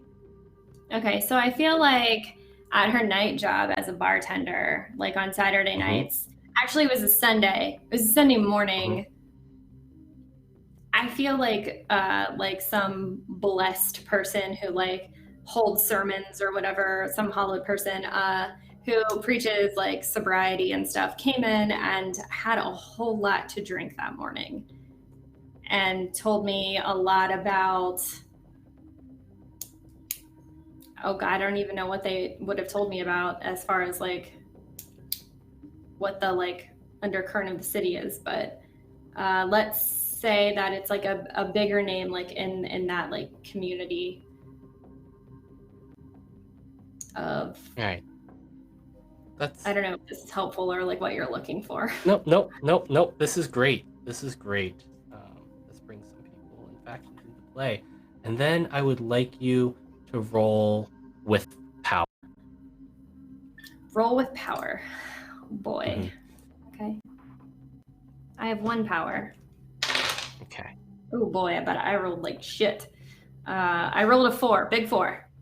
A reminder for players that the crits on screen in this game are rerolls. That's right. You have to take whatever you reroll. It's not an advantage. Yes, you do have a reroll. It can't get worse, is the thing. If you use a reroll. I will reroll. I'll reroll. Let's do it. All right. I got a 6 this time. Which is still, unfortunately, not a success.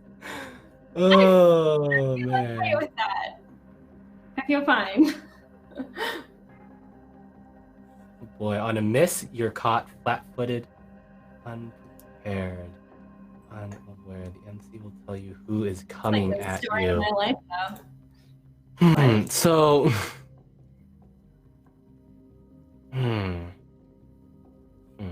Okay, this is gonna resolve at a later moment. Okay. Can't wait. But yes, I will remember the 6. Now, I'd like to ask the same question of Joe. What character do you trust the least? He's known Ida for a good while. They've done some business together. He's hired Cassie before. I believe she's sort of actively under his employ in a certain regard, from what I've got over here. And I don't think he remembers meeting I don't think he remembers talking to Juniper. He knows her. It's probably Juniper, because at this point he has been charmed completely by Auden. Okay. And I'm here to tell you that Joe Rebane would recognize Juniper Perry as the barista from the Daily Grind, and he goes there all the time. But if you're asking me, of everyone, who does he probably trust the least, it would probably be her, actually. Okay. Juniper. Not So, her well, fault Joe. or anything, just out of the circumstance. Just the least. Joe, what factions do you have marked so far? None, except unless the bit with Auden in the last show was a faction. I don't think you rolled any faction moves for that, so then you just have mortality. Juniper, between Wild, Power, and Night, choose one of the factions for Joe to mark. Between Wild, Power, and Night. Wild Power. Sorry, Power or Wild? Yeah. Power. Power. Okay, mark Power, Joe. And then I would also like you to tell me about a rumor surrounding Power. And those are, wizards, oracles, people who are mortals who have gained some sort of power. Tell you a rumor about them? A rumor or a conflict that you've heard about. Maybe while you're at Fatburger, you overhear something.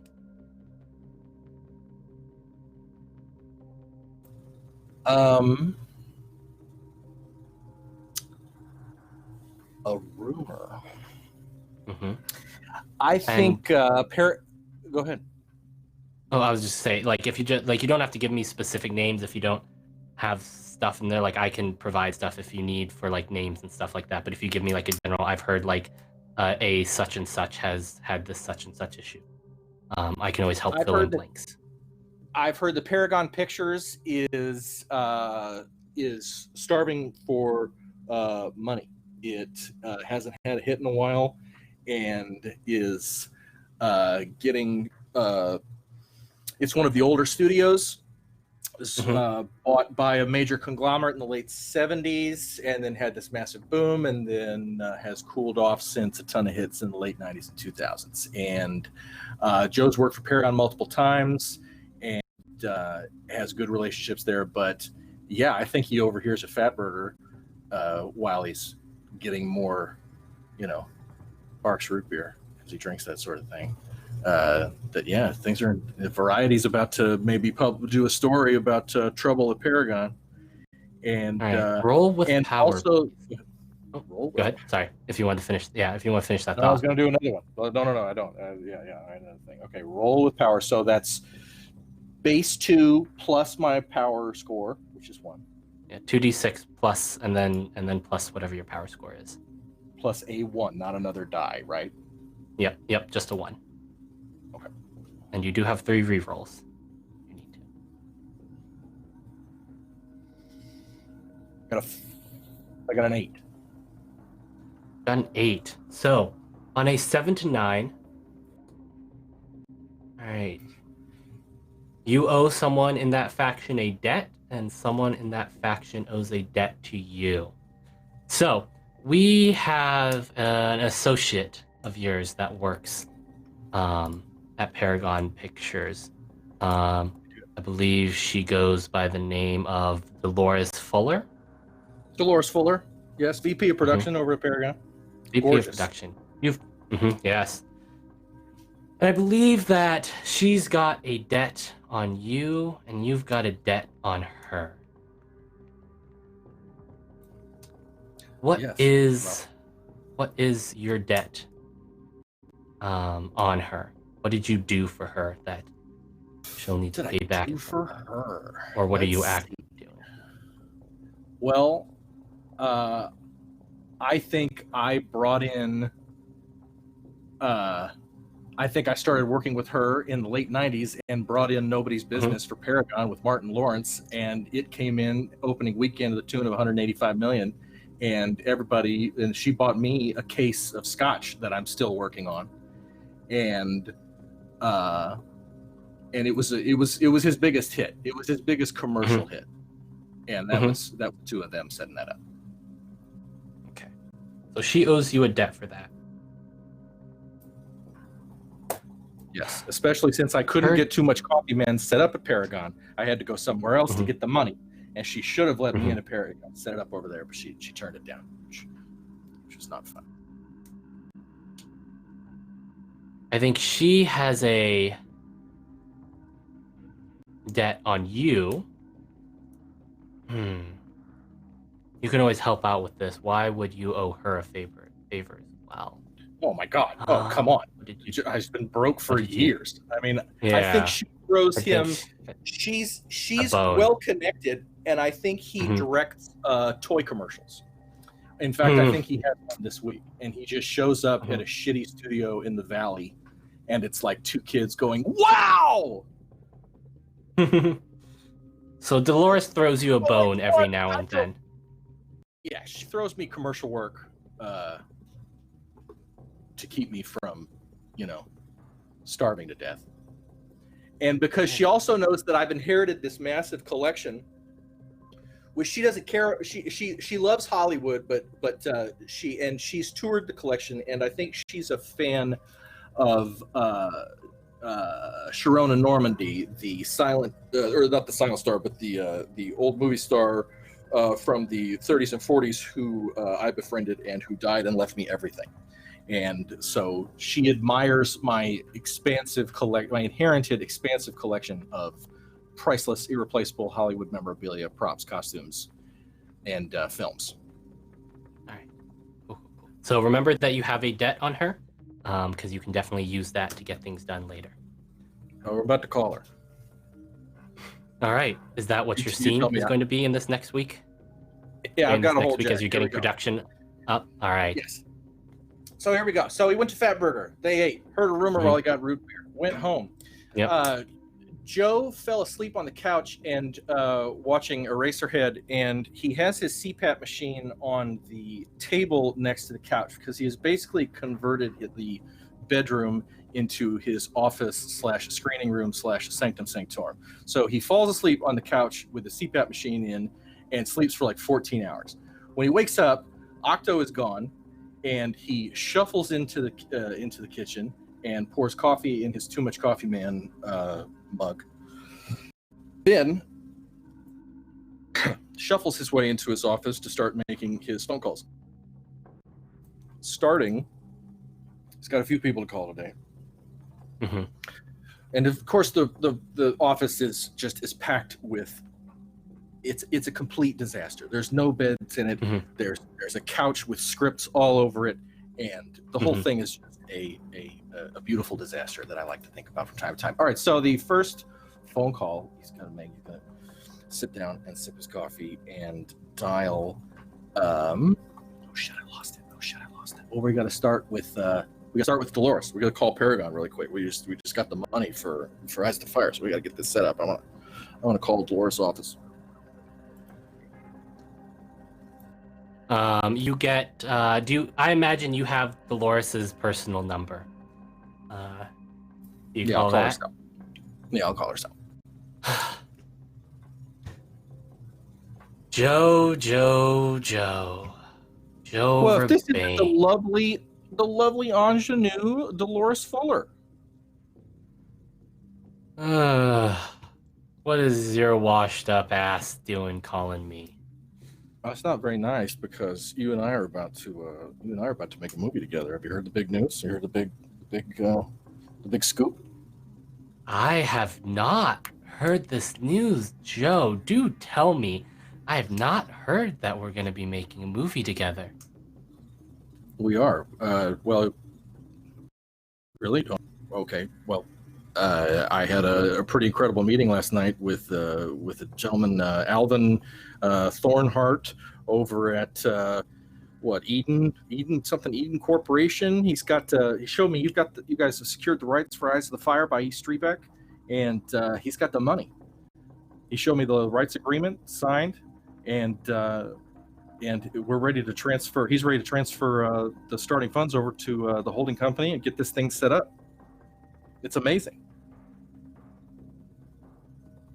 They were going to do it over at Netflix, but they were going to fuck it up. I read the script. It was a nightmare. They had Virgil fighting Cerberus with a sword. It was pathetic. So I told them it was dog shit, and and that I'm on the 7th draft of this, and they freaked out. They thought it was amazing. So we're going. We're making a movie. Let me get this straight, Joe. You're the director the money's bringing in. I think that he wants to pay for the project because this guy Alvin August, it's something Thornhart. I got his card here somewhere. I think it's in my Auden Thornhart. Auden, right. Yeah. No, cool guy, super passionate about the project, has read the book, loves the book, which is great because, the book can be, the book attracts.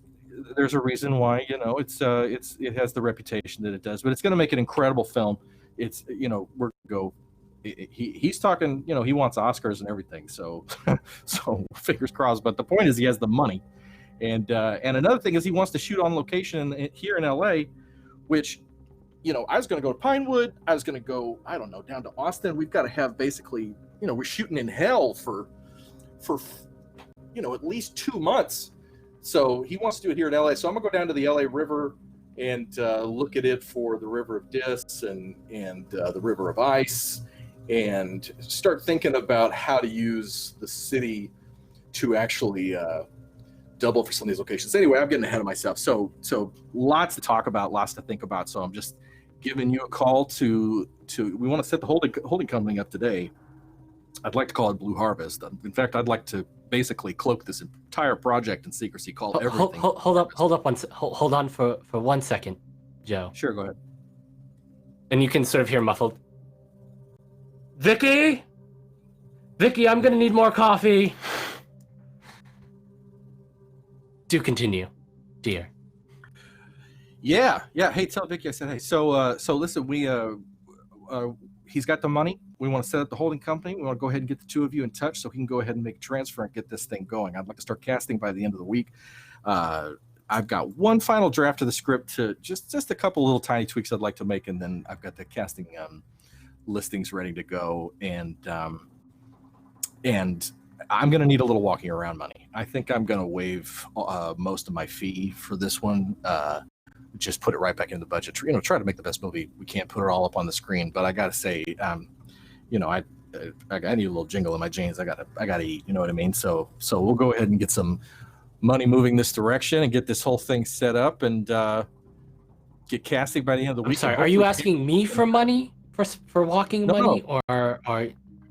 Absolutely not. I'm sorry. Auden is going to send you the money into, we'll hold it in escrow. We'll put it. We'll start an LLC and get going. And I'd love to have a spot on the lot. I don't have to. I could run it out of my house, but it'd be nice to be able to come down there, start putting storyboards on the wall, start really, get set up. I got to hire an art director. I got to hire. And this is insane. I mean, picture, Batman and Robin times 1,000, only not shit.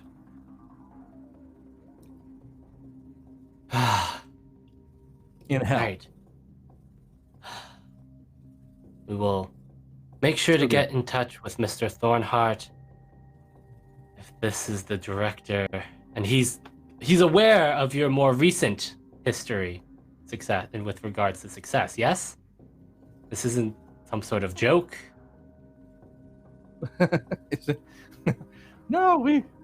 No, he's great. He's familiar with my oeuvre, my body of work, and he's I don't know, a fan, but he and I share a passion for the source material. He and I understand this book. He and I understand what makes it so special. You know what I mean? This is, you don't too often find someone who has actually read Eyes of the Fire. You know what I mean? It's known by reputation a lot, but but to know someone who actually has read it, who has a, God forbid, has a copy, this is a very rare. Oh, hold on one moment. Hold on one more moment, Joe. Go ahead. Thank you for the coffee, Vicky. What was that? Yes? No, I have a call waiting for me on the other line. Of course. Thank you, dear. Joe, I'm gonna have to go. I've got a very important piece of business I have to take care of here. But I will get in touch with Mr. Thornhart, and then we will get in touch with you and make sure that's all squared away. And we will certainly look forward to working with you in the future. Yeah, Dolores, it's always a pleasure. I can't wait to work on make another movie with you. It's always a pleasure to work with Paragon, and I think this is going to be absolutely huge. You're talking about the most infamous piece of esoteric literature published in the last 100 years. It's an incredible opportunity, and that's why we have to cloak it in secrecy. We have to call everything Blue Harvest, and you got to understand, this guy Auden showed me like proof that Paragon has the rights and has signed off. So talk to the president, talk to everybody, and let's get going, because this is an incredibly rare opportunity to tell the craziest story of what happens to us after we die. Do you understand? Listen, I'm gonna let you go. I could be here all week. Vicky, I said hey. Joe. I really hope this is a nobody's business and not a too much coffee. And she hangs up. Okay. Well, we're not gonna have Martin Lawrence, but we could. I mean, I can call him, but anyway, I understand what she's saying. All right, so that's good. All right, here we go. So now we're gonna call. Ida.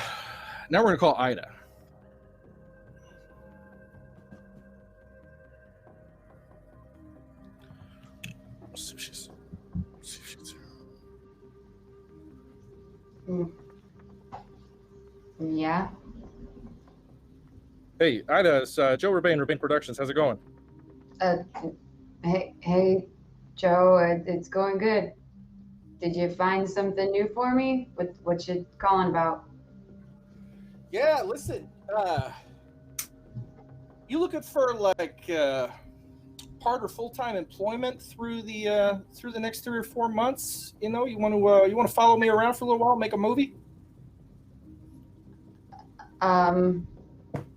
I have full-time employment, Joe. You know this. We've gone over this multiple times. I basically work for Auden. But I mean, do you need me just to come out a couple times? Do you need me all the time? What you need me for? What kind of job is this? You said making a movie? You need me in the movie? Listen, it's great to. Well, I mean, you can show up. Yeah, I'd love to see you for some of this, but really, I'm in need of a personal assistant who, you don't have to get me coffee or anything. It's just mostly need somebody who can follow me around, watch my back. You understand? Make sure I don't do anything stupid. Make sure nobody's sneaking up behind me, if you know what I mean, figuratively speaking, and also having a somebody around who can kind of anticipate things, anticipate what might happen. Things. We're going to be shooting location across the greater Los Angeles area, and it is going to be no small feat. You know what I mean? We're talking Ben-Hur in hell in the middle of downtown LA. It's going to be a hell of a thing, and it's got to be completely secret. So I'm about to work my ass off for like 4 months. And hey, listen, this is the great thing is Auden, the Thorn guy, he's paying for everything. He's footing the money. He's got the money. This is insane. He likes the book we're basing it on, and he and I buddied up around the source material. So this is big stuff. We got to set up a Paragon. I just got off the phone. Money's on its way, and we're ready to go. So listen, like I said, I'm not looking for a gopher. I'm looking for a lieutenant. You know what I mean? I know who I want to be my first AD. I've got the crew mostly picked out. I'm just basically going to pay you to stand around and make sure that I don't fuck it up, and that nobody sneaks up behind me and tries to fuck it up for me. Do you understand? You're one of the only people that I might, really be able to trust to have around while I'm really deep in this movie. Well, the flattery is appreciated, Joe, but if Auden's footing the bill, count me in. Anything to get more money in my pocket and away from his, I'm all for. Especially because I'll be working overtime at that point. Bang. So Beautiful. When do you Pictures. need me first? Huh? What do I need? Well, not right away. We got casting coming later this week. You and I could meet for, I don't know, we do lunch later this week. I got to go down to the warehouse and take a walk through the collection. You can come with me see if there's anything you wanted to check out. I got to turn all the lights on and I got to go all the way to the back. It's going to take me all afternoon. I got to pull props and I've got some costumes that are in there that I'd like to put in the movie. I want to go ahead and pull those early so I can let the costume department know what I have and what I don't have. So I might go down to the warehouse here a little later this week. I'll just text you and let you know when I'm doing that. And maybe we get together and have lunch and check out some old shit and make a movie. What do you think? Sounds great, Joe. Count me in. I'll meet you there. Man, you're the best. All right. It's going to be fun making movies. Woohoo. All right. We'll discuss further terms when I get there, but we'll talk. Yeah, I love that. Terms. All the terms. Okay. See you then. Bye. Bye.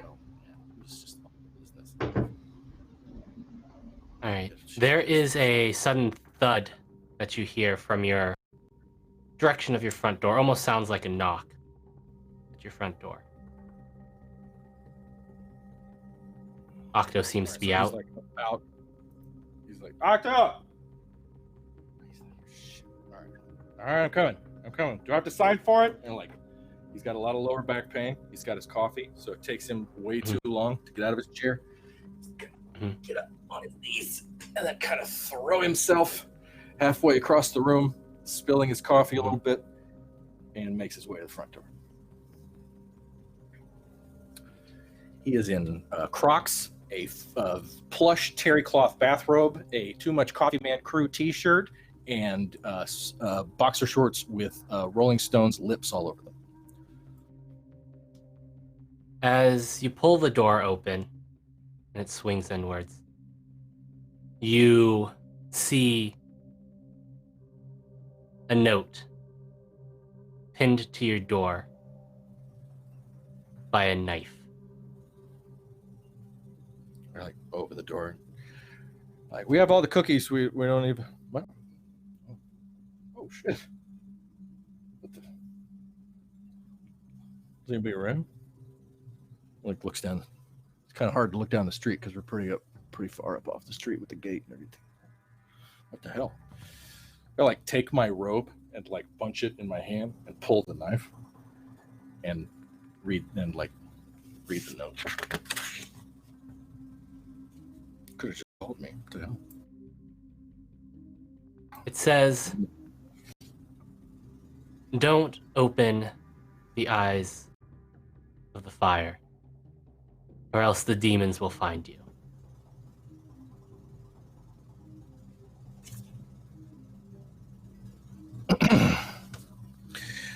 Joe folds the note, takes the knife and lays it down gingerly on the wood of the banister by the door there. Just kind of sets it down. I'm sure there's a dying potted plant right there, and go back inside looking at this. Any starts to breathe a little bit too fast. All right, calm down. I'm gonna make a phone call. I'm gonna make a phone call right now. Here we go. We're not gonna do this. We're not gonna do this this time. We're not gonna go ahead and get fucking demon death threats before we've even started casting. All right, here we go. I'm gonna call Cassie.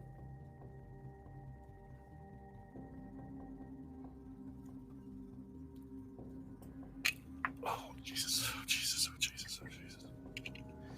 Mr. Robanian. And the A and the T and the I-O and hello, hey, how's it going, Joe? Is this Cassie? Sure is. How can I help you? Right. Yeah, Joe Rebane Productions. How's it going? Good. I've been hearing things about you, Joe. Oh, have you? I'm sure it's because. What are you up to? Apart from singing the alphabet down the phone at people. I got that goddamn Squirrel Nut Zipper song in my head, the one where they're all in hell. No, it's so listen. You remember when we got together? I was working on a project. I was kind of worried about the spiritual kind of consequences of working on this particular piece of material. Yeah, the bad juju in the warehouse, right? Yeah, in the warehouse, and then there's also right, this is coming back to me.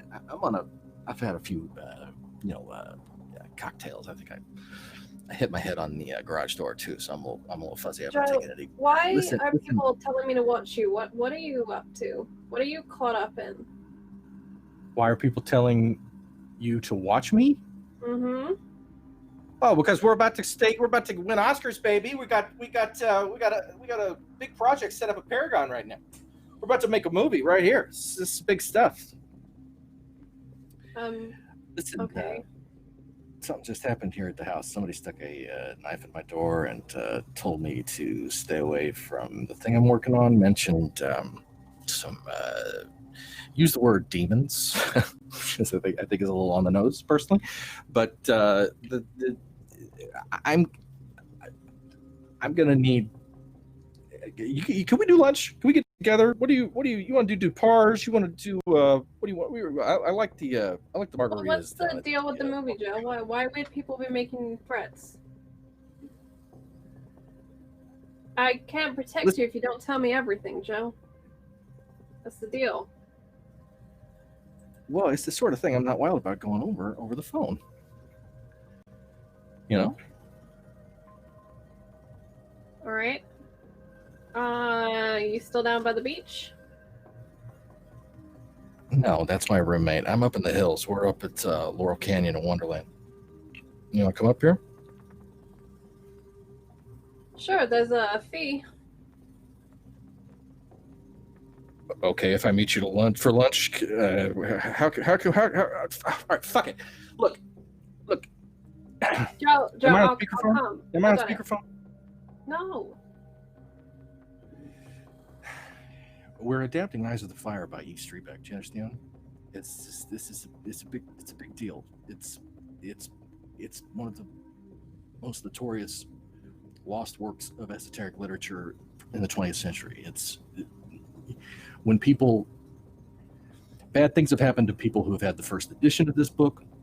Bad things have happened to the people who have read this book, but fans know that it is probably the naked truth of life after death. Some kind of 50 Shades shit. Oh God, no, it's not a 50 Shades shit. It's not nearly as sexy, but it is 100,000 times more interesting. You understand? We're going to be going straight to hell in LA. No one has ever made a movie like this, or will ever to attempt something this outrageous. But listen, I'm going to need. It seems to me that I'm going to need both physical and metaphysical protection during this. You understand? I'm on a pretty strict drug regimen to keep my mind limber. Soft drugs. You understand? I'm just got a little. I'm taking it easy. You know what I mean? I'm enjoying myself. I got the edibles here, but the point is, there's going to be people who don't want me to make this movie. There's going to be people who don't want to see this made. There's going to be people who think that what we'll do could be dangerous. These people are wrong. Do you understand? The truth is in this book, and I will put it on the screen. Next year, it's going to... Yeah, go ahead. Sorry. Is the movie about LA being on fire? Is the movie about LA being on fire? The book doesn't necessarily... We're going to take us to hell. Is it about LA being on fire? The movie is not about LA being on fire, but in the process of making the movie, I will be setting parts of LA on fire. Yes. Not literally, right, Joe? Well, I got to talk to the effects people about it. I mean, it's something I'd like to do in camera. I'd rather not do it in post. I'd rather actually have live flames. We got a river of, there's all kinds of shit. I got to deal with the river of dis. I got to find, 400 or 500 people to cover them in mud so they can moan and scratch at the boat as Phlegius takes E and Virgil across. This is some ambitious shit that really doesn't have anything to do with fire. There's some fire early on, but really there's more ice than anything else. There is a lake fire early on, but actors like that, all those extras.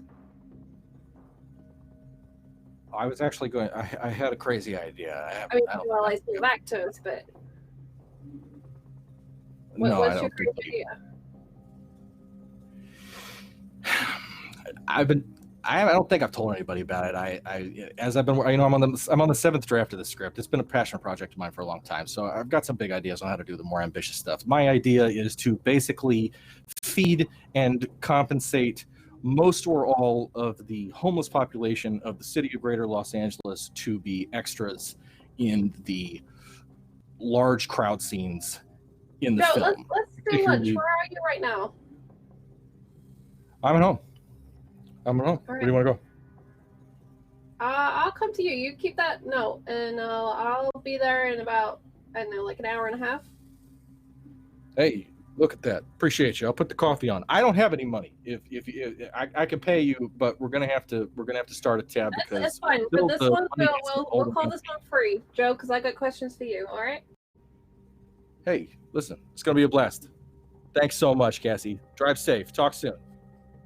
All right, keep the door locked. Okay. All right. Keep the door locked. I'm gonna keep the door locked anyway. And don't touch that knife too much. I think he hung up. Don't mess with my evidence. I think we pan away from this scene whenever it happens this week, and Ida, who do you trust the least? Oh, 1000% Auden, without a doubt. In her mind, she's got it's like the whole Pepe Sylvia web on her, like in her mind, and everything is just centered around Auden. The vision she's having, the whole thing with the warehouse. She's got questions for that man. Many questions. Right. What factions do you have marked so far? Just power. Okay. Auden, out of Wild, Night, and Mortality, which one would you like Ida to mark, to have a rumor about? Started in this. I'm gonna say Night. All right. Yes, let's get some Night action, especially since none of you are part of Night. So, Ida, please mark Night, and then tell me one rumor or conflict that you've heard about with regards to Night. Those are things like werewolves, vampires, specters, and revenants, and other things sort of like along that line of like spooky ghost stories. I got something a little juicy. There is an excommunicated member of that pack that is up in, what is it, Blooming Heights? Boyle Heights, yes.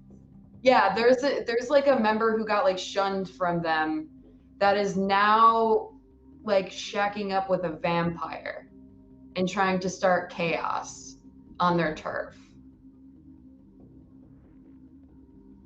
I think she probably went to some shitty dive bar, went to have a drink, sat in the corner like a mysterious mofo, and was just kind of like overhearing some stupid drunk guy just talking to some other stupid drunk guy. All right, Ida, please roll with Night. Okay, I have a -1 to that. So let's see how this goes. Ooh, that's 2 3s. That's a 6 minus 1, which is a 5. All right, so yeah, we're just gonna keep it at 5. yeah, on a miss, you're okay.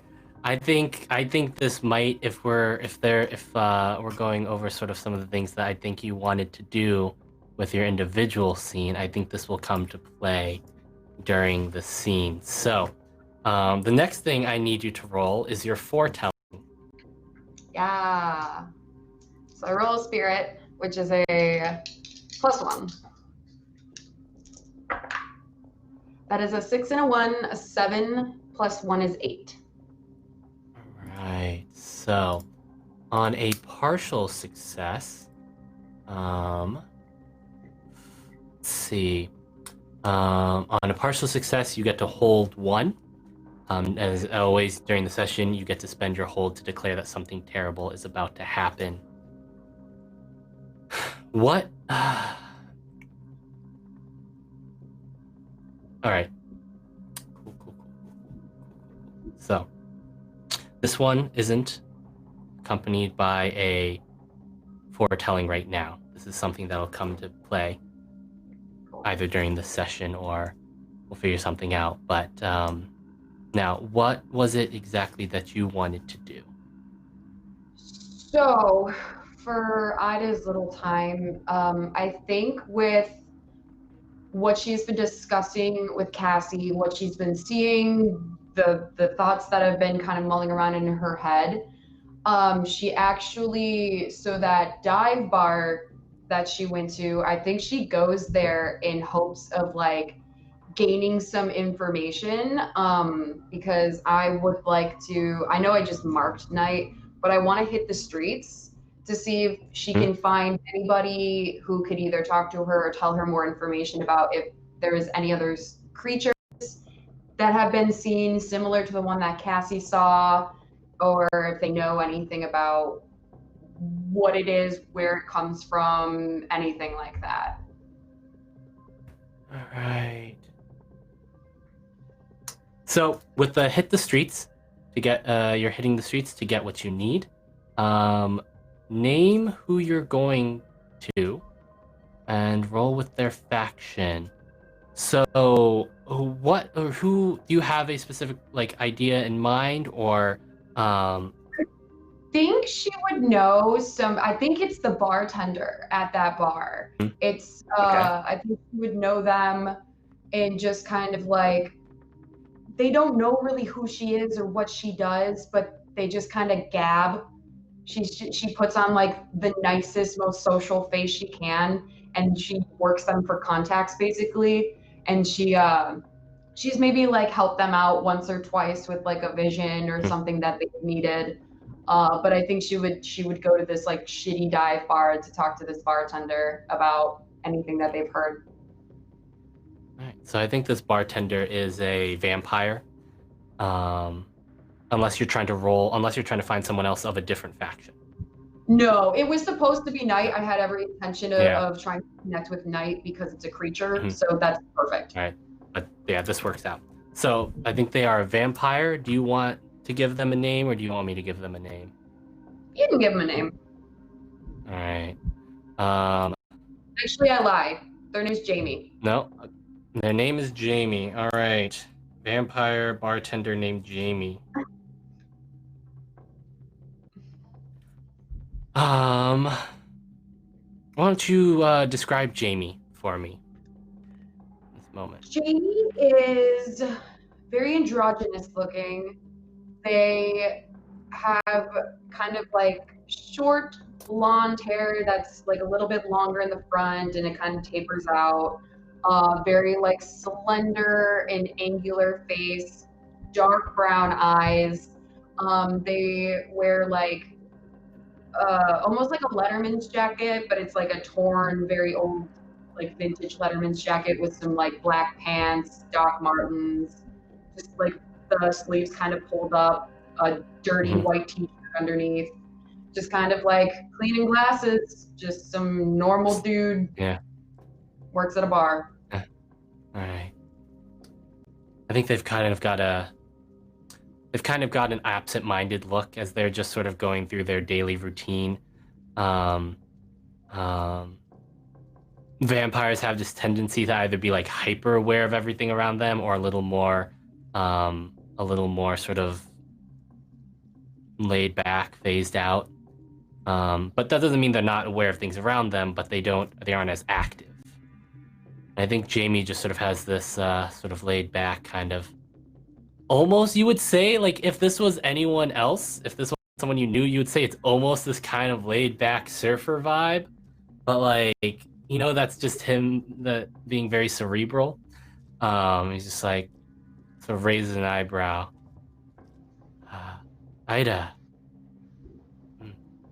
yeah, seeing you more often lately. Been busy, you know, the deal, sorta, I guess. I'm meaning to actually talk to you if you got a second. Yeah, sit down. There's not many people in right now. All right.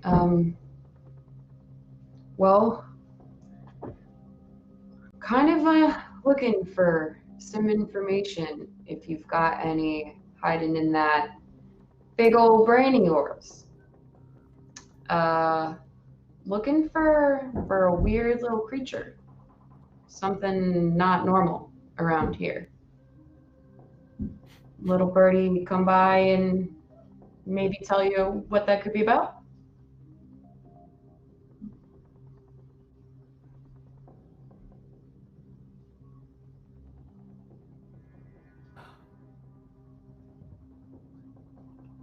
Ooh, ooh, this is gonna be persuade an NPC. That's what I was trying to do. This is gonna be persuade an NPC. So please roll with heart. I don't think you have a debt on them, so No. Heart, I have a -1 in those, so. right. Don't forget you do have rerolls. Yes, I rolled a 6 and a 5, so that is an 11 -1, which is 10. Okay. Wow, good. Coming in clutch when you needed it to. Not charismatic either, so she's putting on her face for this interaction. Truly. I mean, there's a lot of creatures running around these days. I have to be a little more specific.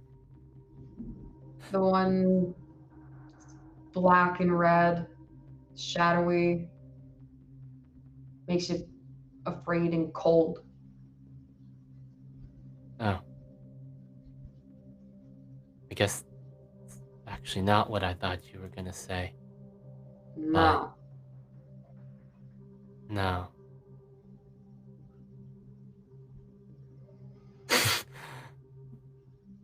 You sound like you're talking about some sort of ghost. That's what I thought too. That's what I still But kind of think. black is strange, and I mean, ghosts don't really. I mean, they'll scare people. They'll, play tricks. But if it's like hurting people, then I mean, that sounds like some sort of damned spirit, some sort of evil spirit. And what might you know about said evil spirits? I haven't really come in contact with a full-fledged one. I've only seen them, tried to avoid them as much as possible. I can't say that I know too much about them. I'm not really the one to talk to about that, but I mean, evil spirits are, well, there's those that never left, and they're the types that had unfinished business on this earth, but not the good kind, just they weren't good in life. They're definitely not good in death either.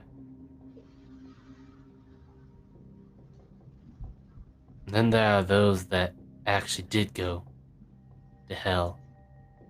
Not that I know much about hell, being that I'm a vampire and all, and the whole God don't really die thing unless, well, I'm not gonna say unless, but right. I mean, but we those those ones don't come around here. They're down in hell. And hell don't like letting go of anyone. Does it? occasionally? Let things go?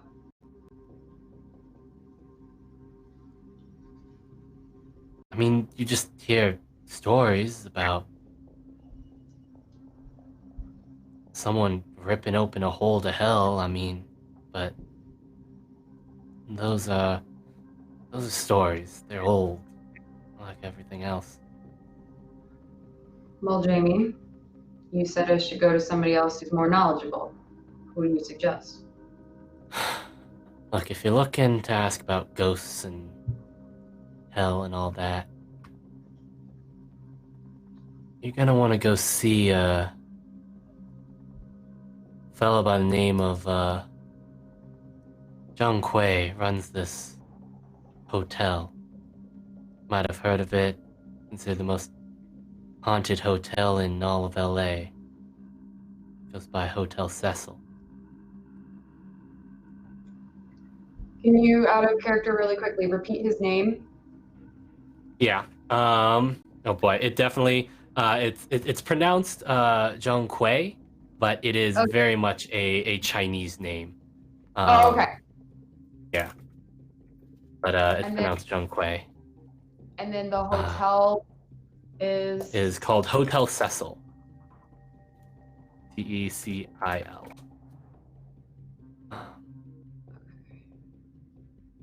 He's a ghost as well. And those rumors about that hotel being haunted are, well, true, because it's a hotel for ghosts. And he's kind of the king of them. That's more of a nickname. He just kind of helps them move on. All right, well, I guess I'm getting a hotel room tonight. I appreciate your help, as always. Ida, What's up? beyond whatever weird ghosty that you've met, there are beings moving in this city that haven't moved in a long time. And I've heard rumors about something real old entering the city recently.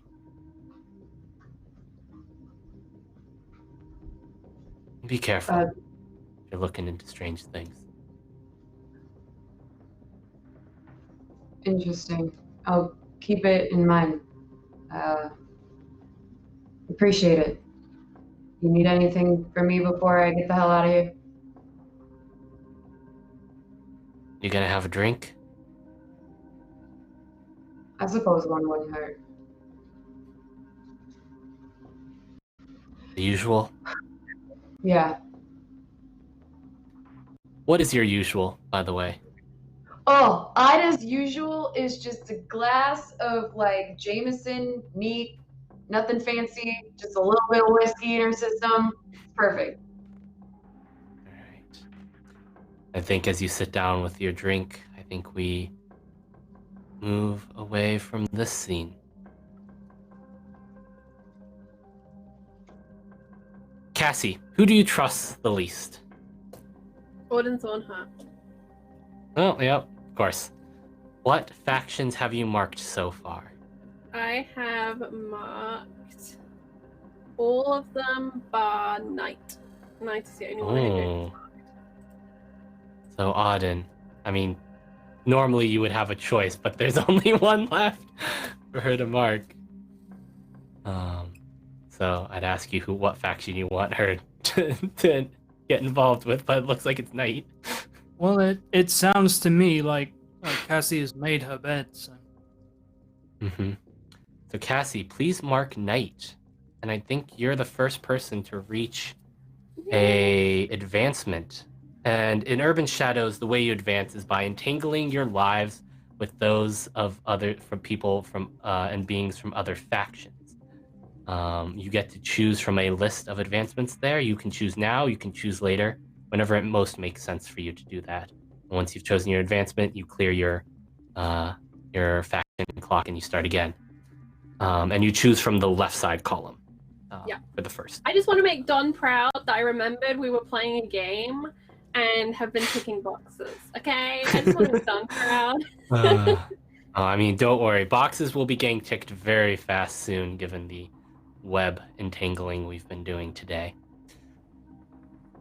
So, please name a rumor or conflict you've heard about that involves the Knight faction. It can be someone specific. Okay. It could be Knight in general. So a rumor that I have heard is that there is a new, I mean, in Vampire the Masquerade they're called princes, right? But a new vampire leader in the city.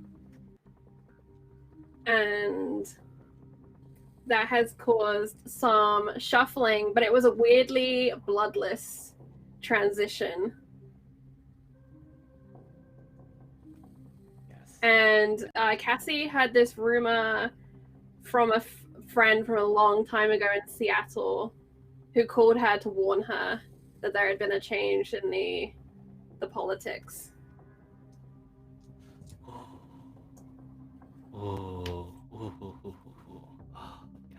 Yes. Ignore the very pleased sounds coming from your master of ceremonies here. Very real It has question nothing. to you, Tommy. How much do I have to pay for you to put Ryan and Shane from BuzzFeed Unsolved at the Hotel Cecil when Ida is there? Just tell me and I will do it. I think we'll talk about that. We'll talk about All right, we'll talk about it. it. Please roll with Knight now. All right. That's a 6 and a 3 on the dice. Plus 1 makes 10. Wow. Nice. So, on a 10 plus, you are prepared for the conflict that you laid out. You've got a debt on someone in that faction or a useful piece of information or equipment. Your choice. Ooh, how about this? Okay, so when my friend called from Seattle, Mr. Glass is his name, he sent me, it was done with like a package. He sent me a new weapon to use to add to my little arsenal. I'm gonna say this is a very old pistol. But that's all Cassie knows about it right now. She hasn't really had time to look at it in great detail. She's been very distracted by people missing livers and werewolves. And Auden's one. So, and I think that before we get to your scene, well, your associate up in Seattle, did they tell you who it was, or did they just sort of give you a general heads up?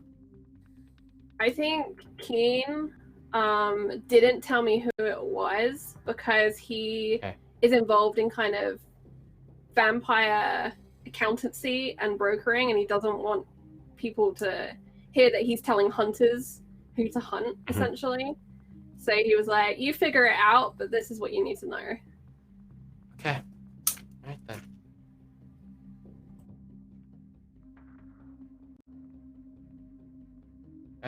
Gotcha. Oh boy, I love this one.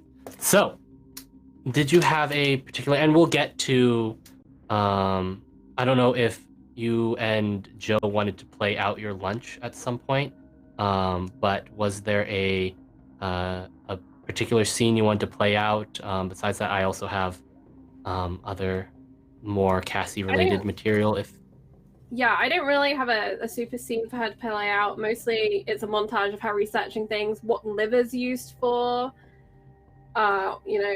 its function, why it would be removed, and then obviously werewolf stuff. But I'm down for whatever scene you have, Tommy, and I'm also down for lunch. Okay. So I think we'll get to the lunch later, but Cassie needs to go get healed. Cassie took some like sort of psychic damage, some spiritual damage last Oh. session, and you have noticed sort of like these dark, blotchy marks sort of in the area that the spirit that's formed over the last day or so, where that spirit passed through you. You're going to need to find someone to heal you and help remove your harm.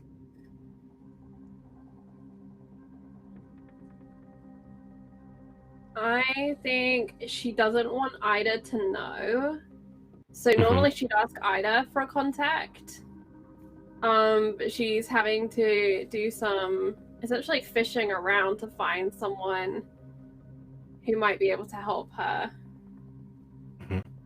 So I'm not sure if there's like an LA Weird classifieds of like witch doctors and divine healers type thing, but I imagine she's going through that and she's like crossed off a ton in fat black Sharpie and it's just hunting for one who's legit.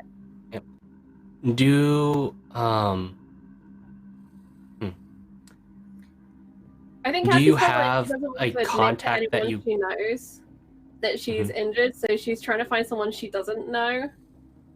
Okay. You I don't think I'm gonna make you roll for this because you do need to get this done. And I imagine that Cassie does have her contacts in regards to supernatural stuff in the city. But you are recommended to go to Koreatown and find a traditional medicine healer by the name of Madam Kim.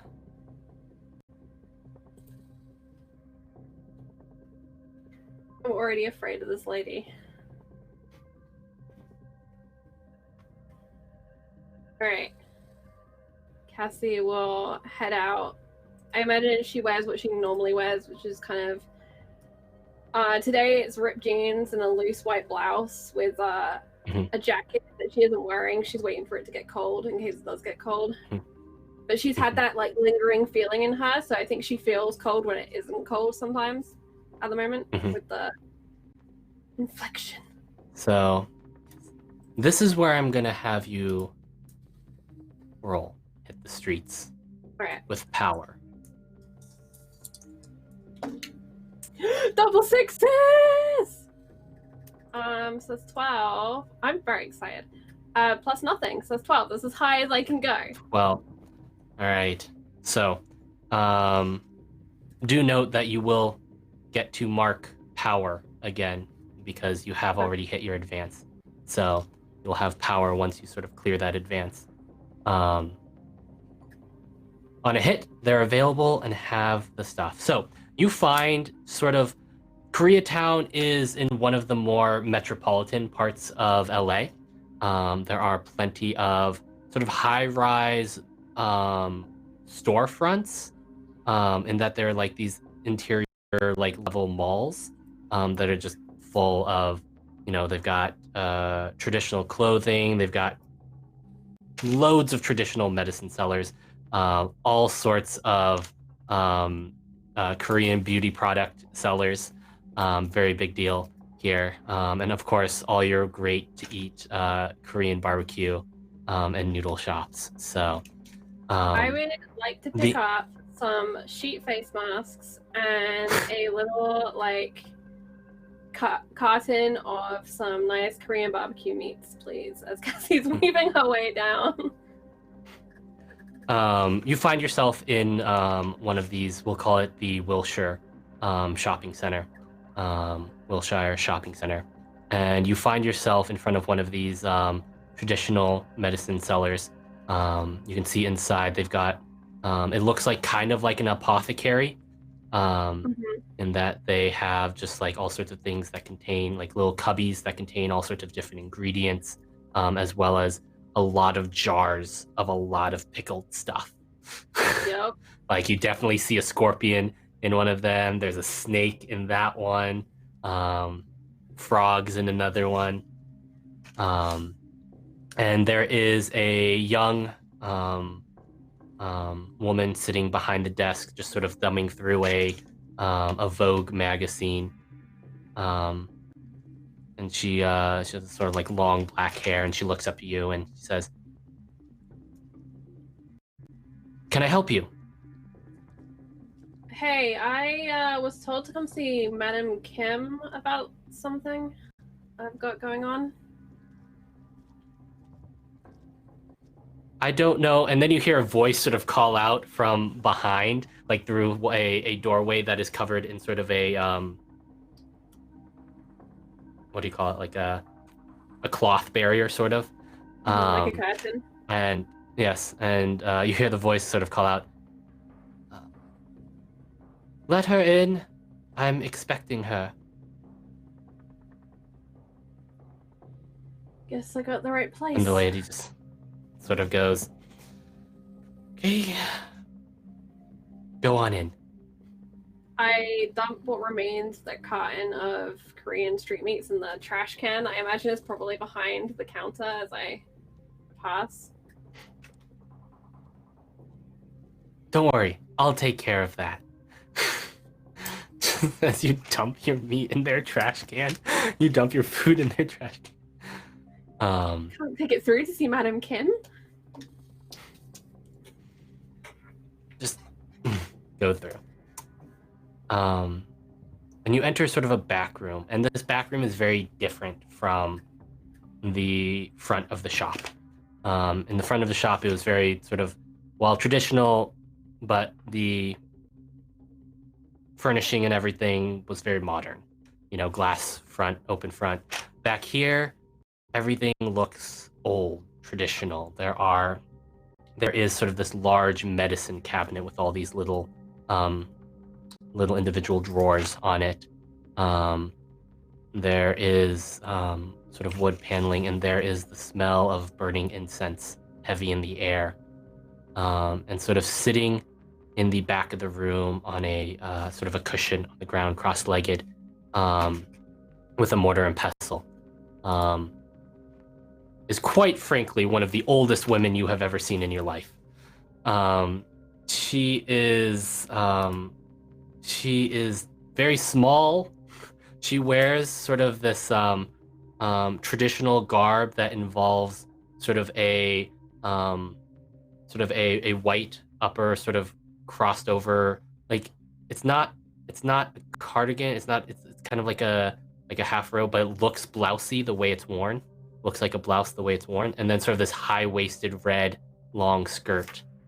You can clearly see the age in her wrinkles, and sort of the little bit of the, you know, her cheekbones, and like all the bones of her fingers are very apparent. And she says, "Yes, sit." Thanks for seeing me. You are very out of balance. LA traffic will do that to you.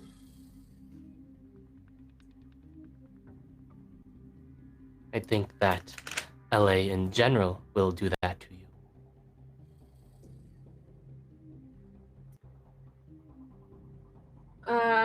So about the thing, it was, I don't know, some kind of wraith as far as we can figure it out. Pushed on through. And she'll kind of begin undoing the blouse a little bit to better show the spread of those black marks. Yes, no, you're... Whatever you encountered was very full of yin, and has imparted and thrown your yin and yang out of balance.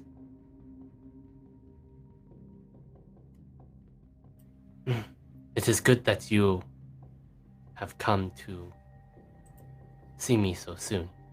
It would be bad if you were to let a wound like this fester. Especially when I gotta do war with the devil.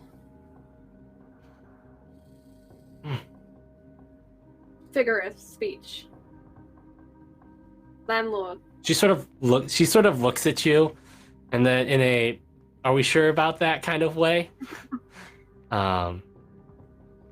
And she turns to her. She sort of sets her mortar aside, and turns to her cabinet. Yes, what you need is mugwort. Where did I put the mugwort? Yes, here it is. And she draws out sort of this long stick that has this sort of paper wrapping that has symbols painted on it. And she turns to sort of another drawer and brings out a small stone. And she holds them in her hand. And then she snaps her fingers. The stone disappears, and the stick of whatever it is, you're assuming this must be the quart, begins burning.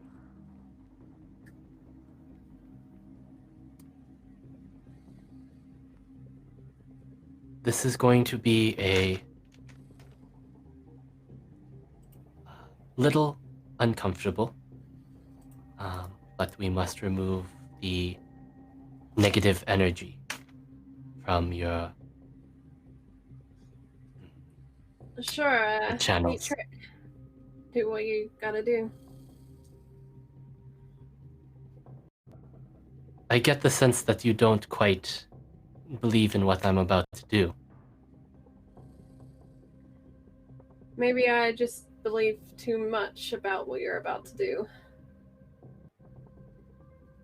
And I don't like being scared. Being scared is very healthy. It keeps you alive as long as I have been. It is healthy.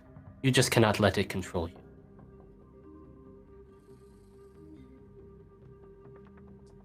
I'll do whatever you tell me to. If you can lie down on your back for me, please. All right. She'll take her shoes off, so like the shoes don't go on the furniture.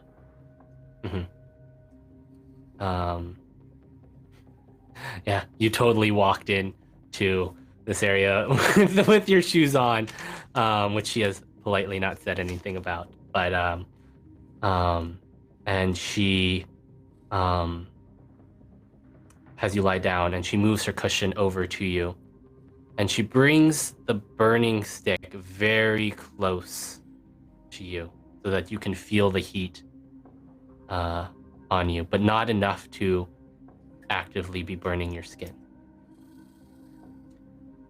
And she begins to chant in what you're going to assume is Korean. You're in Koreatown. This is clearly a Korean-run shop. And you're going to assume it's Korean. As she draws the stick sort of over your center, as she draws the stick down one leg, back up, down the other, back, down one arm, down the other,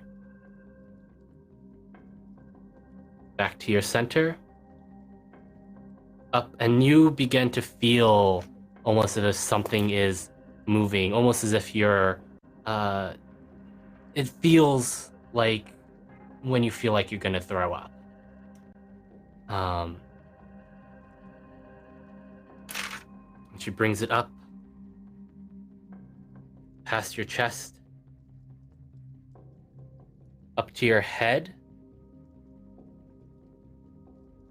and then down to your throat. And you feel bile rising in your throat.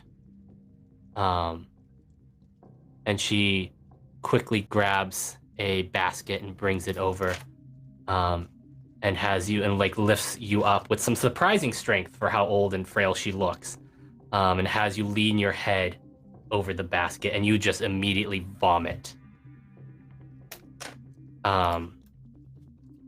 and you just see this sort of almost black ichor come out of your mouth.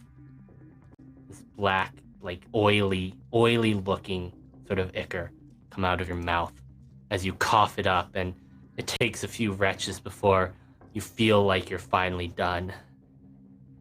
And you feel winded, you feel tired, you feel exhausted. And she sort of waves her hand, and the stick goes out.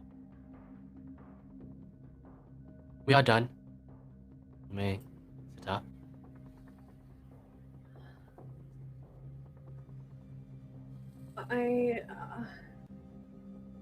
Thank you. You... Madam Kim, Mm-hmm.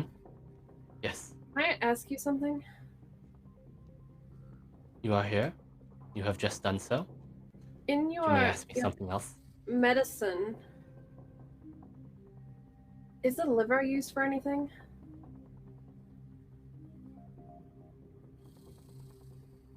Or is it important Oh, for something? I mean, beyond what it does biologically. what kind of liver are we talking about? Are we talking about the liver of a deer? Are we talking about Human. the deer? I don't deal in human livers. I didn't mean it as an accusation, just hypothetically, what is it related to, if anything?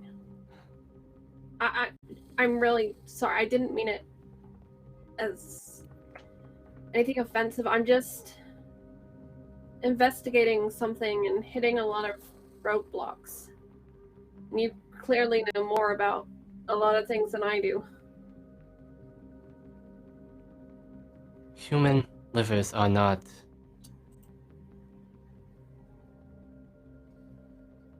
used in any sort of medicine that any practitioner would rightfully use. But it is considered an area where the power of certain channels gather. One might increase their own if consuming. But it is taboo, it is forbidden. But there are legends where I am from. It's like a concentration point. It is. If humans are missing livers, I grew up in a very small village in Korea. And if livers went missing, I think the people would say that it is the work of the Gumiho. Folktale, of course. Is it some kind of dog? It is a fox spirit. A bit of a malicious fox spirit. The legends differ about exactly what they have to do, but one of them says that you might know it better in here as the nine-tailed fox. But legends say that the Gumiho, in order to become human, must eat 1,000 livers of the humans. 1,000? Tommy, remind me, what case number were we up to? You're on case number 10. Yeah. Is there a way of concentrating something that is already concentrated? You know how they would make tinctures? Boil it down and boil it down until it was the most concentrated version of itself? She's looking around the room at all of the artifacts in here. Not when it comes to the liver. That must be eaten whole and raw. What happens when the spirit becomes human?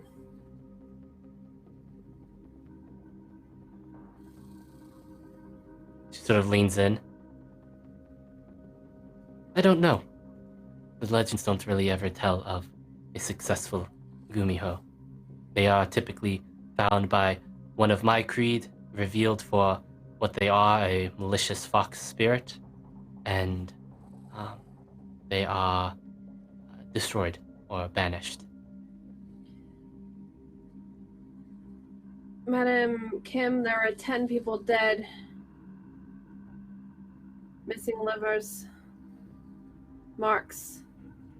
Small creature. Like a dog. And their rib cages pulled apart. Is your Gumiho strong enough to do that?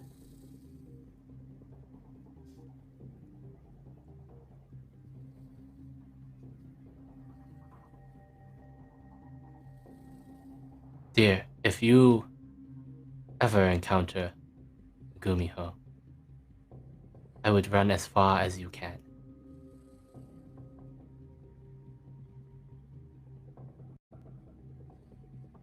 In the meantime, you got anything here that's real good at protecting you from bad vibes? I might have something for you. Here, give me 1 second. And she begins going about, and she hands you a small box. It says, ginseng, that is nearly a century old. I recommend eating it. It'll help you recover your energy. It's very good for the body. She starts taking out little things like, this is good for sleep. And she goes to another drawer, and she brings out, now, this is a catch-all, but talismans for protecting from evil. But since this is a general thing, perhaps not the strongest of solutions, but from smaller things it might protect you. So this is a century old. How much is it exactly, Madam Kim? I'm sorry? Well, you want payment, right? Only my credit line isn't exactly rich. No, I don't think I need payment for this. I have a feeling. Oh. Same feeling that led me to expect you. Well, I appreciate the feeling. If you forget again, don't hesitate to drop by. And if you hear anything, she reaches into the back pocket of her jeans and pulls out a really ratty old business card. She had some made like back when she first started up. And she has like 3 of them left, and they're all kind of slightly bent. And she'll pass one over to Madam Kim.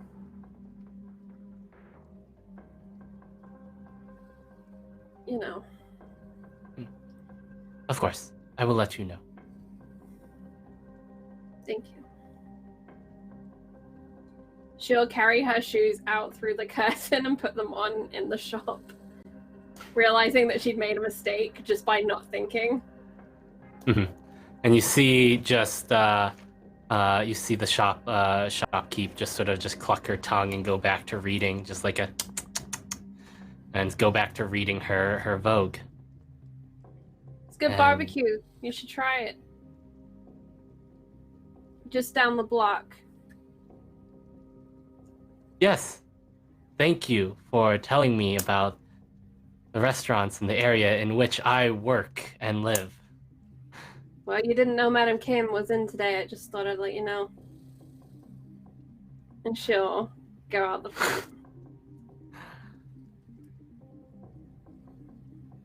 I think for our final scene, it's not a particularly played out scene, but we go across to northern LA, up past Burbank, up into the Sun Valley. We see this nice, large, private hospital. We see Finley Robertson packing up his desk in a large corner office, windows up on the 6th or 7th floor, looking out over the valley. There's a beautiful park outside of the hospital that is lit up at the moment. We see a shadow detach itself from nearby, and we see Auden Thornhart step out, gun raised, pointed at Finley. We hear what? Auden. Mr. Robbins. Your new assignment.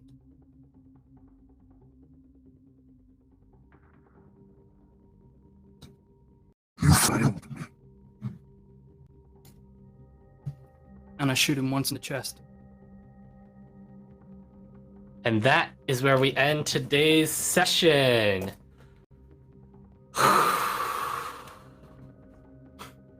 Don't worry. Oh, I love the Josh gloves. has blue fucking gloves on right now. Oh my gosh. What an ending to that session. The webs that we are spinning and tangling are amazing. That was an awesome session. I loved, oh man, it was great to see sort of all the different scenes of your characters, and to see them and their lives and how politically and that out of control that it's starting to begin. So, yeah. Oh. That was a thank you for everyone who stayed with us for that extra little bit. That was intense. Yeah, thank you everyone who's watching live. And if you're in the VOD and wondering why we're staying an extra little bit, we started a little bit late tonight. But if you have made it this far and you're on YouTube, consider dropping us a little subscribe down there. We're on our way to, I think it's 22,000. We're just 30 or 40 people short of that, which is incredible and super exciting. And leave us a comment. Do you think Auden Thornhart is the worst? That's all I want to know. But I also actually do want to know a couple more things, which is what everyone's favorite parts of tonight were and where we can find you on the internet. I would like to shout out Jonathan Fry, who is currently traveling to an undisclosed location to do an undisclosed thing, but we are sending him all of our love and look forward to having Octoman back with us here on Eclipse next Friday for our mini season finale. Oof. 4 weeks have flown by. We're going to come to Tommy last. We're going to cut to Lydia first. Hi, Lydia. Hello. Hi, everyone. This is so much fun. Josh, you're terrifying. And I don't even know what else to say. I'm scared of you. It's great. This is perfect. Those gloves are really killing me now. Tommy, thank you so much. This was so much fun. I had such a blast as per usual. Thanks for having me back as always. I love playing Juniper because I don't know, I've never been an Uber driver and I've kind of always wanted to be, so I just quit my day job. Okay. All right. Anyways, if you want to find me on the internet, you can find me on Twitter at Lydia Heels and other places. It's mainly just pictures of my big old dog. So if you're into that kind of thing, come on by. And the guy that everybody loves to hate, Auden Thornhart, is played by the guy that everyone just loves to love, Joshua. Hi, Josh. Hey, Charlie. Hey. Hi, I'm Joshua. You can find me at roleplayers_TV on Twitter, where I will be posting crazy stuff. I've got things up and coming. I am moving home soon, so I will have more time for more shows, which I'm super excited about. As for tonight, my favorite moment was either just when Juniper was like looking at the next guy in line and was like, "Excuse me, can I get my coffee?" And I was like, "Oh, I've been there. Juniper, show restraint. It's so hard. I hate these people." Or just watching Joe's really organic and relatable, like slowly dissolving inwards into anxiety and just like talking him off, like standing at the edge of a cliff, like, no, we're not doing this. Not doing this today. That was a lot of fun. But yeah, you should follow all these wonderful people online. They're all amazing folks. And you should also, well, she's going to say stuff herself in a moment, but you should check out Ray soon because stream stuff. It's going to be exciting. I'll be there. You should be there too. If you don't, I'll come to your work wearing blue gloves. It's a perfect segue. We do have to note that we do have to say that Josh will not actually show up and kill you. Yeah, No, not I'll just do like some dishes or something. Yeah, just with blue Just gloves. the British way. Puppets on the wall. I'm even terrifying. Seriously, doing dishes with those gloves in a suit, just like. I have to legally say that Josh will not show up at your place and kill you. Maybe that has nothing to do with encounter roleplay. I'll kill those stuck on grease stains, though. Oh, well, hey. Segue, I'm Ray. I'm with the Brick on the interwebs. I play Ida. Today, my favorite moment was Juniper's little, like, whole, like, the dead guy.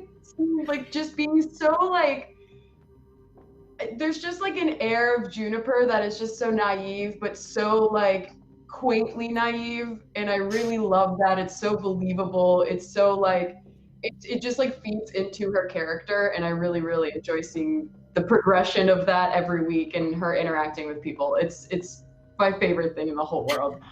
But yeah, right after this stream, I will be over on my personal Twitch channel. Same thing with the Brick with 2Ks. And yeah, we're gonna play some Minecraft. And besides that, I'm just here now on Friday nights. So go follow me on Twitter if I do something else, but catch me back here next week where I do more cool Oracle things with my friends. Yeah. Someone else who we always want to be here and who I hope is going to take very good care of himself when he gets off of this stream is producer Trav. I am. Thank you, Charlie. Hi. 2 of 2, hands of blue. It's creepy. Hi. What's up? My favorite moments were the phone call with Ida and Cassie and Juniper in the coffee shop. It was great. And she's great, and we're all in so much trouble, except for Auden, who really you nailed it, brother. The whole story, the whole thing. I gotta watch it again. I gotta go back through and watch this whole show again. But the whole bit in the middle, I gotta tip my hat, man. You fucking nailed it. It's good times. Guy's creepy, and I'm not saying it's all because of the British accent, because you're a super talented, awesome guy. But let's just be honest, a little British accent goes a long way. Hi, yeah, and so also I like how Joe intentionally keeps the supernatural at a safe distance because he just wants to tell stories and kind of take shitty care of himself, and he's sort of in his bubble. And now he has to, when you make a project and when you do something that is a corporate activity like story, like narrative filmmaking or really any production enterprise, you step outside that bubble to your peril. And so I'm really looking forward to exploring that over the next few weeks. I'm producer Trav. Tomorrow morning at 8:30, God help me, I'm playing Teenagers from Outer Space on Laugh Love Lindy's channel with the amazing Kiana and Greg and Emma. And it's early. I'm going to have P. Terry's, and I'm going to be a teenage alien. It's going to be amazing. And then and then yeah. So let's just watch teenagers in the morning. And I'm gonna go lay down, and I can't wait for next week. You're all amazing. Bye-bye. Take care of each other. All right. We will be checking in with you over the weekend. And Chaos Chorus, we will be checking in with you as well, because on Sunday we have our meat grinder at 3 p.m. And it's a charity event. We're raising money for the National Black Justice Coalition. Turn up and watch as Colin C. Kelly mercilessly murderizes some players in a 5e gauntlet inspired by Deck of Many Things. It's going to be awesome. My favorite parts of today was Tommy making everything really spooky between a ghost hotel, which I am all about in so many ways, and Cassie being healed in Koreatown. I liked it a lot. I'm scared. But you gotta try and make friends when the devil's in town and the city's gonna burn. So that's what that is about for me. I really enjoyed today a lot. I love Juniper. I could watch Juniper do a whole show. I love Joe Rabane. He is his own show. And Josh is driving such a fierce story game that I love that I get to write it with Ray and Don when he's around. It's just great. I love this so much, and I'm very excited that we get to do more of it. And thank you so much, Tommy, for running this. Anything you'd like to say, friend? You are muted, sir. You made it the whole show. Yeah, there we go. That would help. I mean, you've got to have one person muted. Like, no one else spoke while muted today, so you've always got to have one person speak while muted, and today that's me.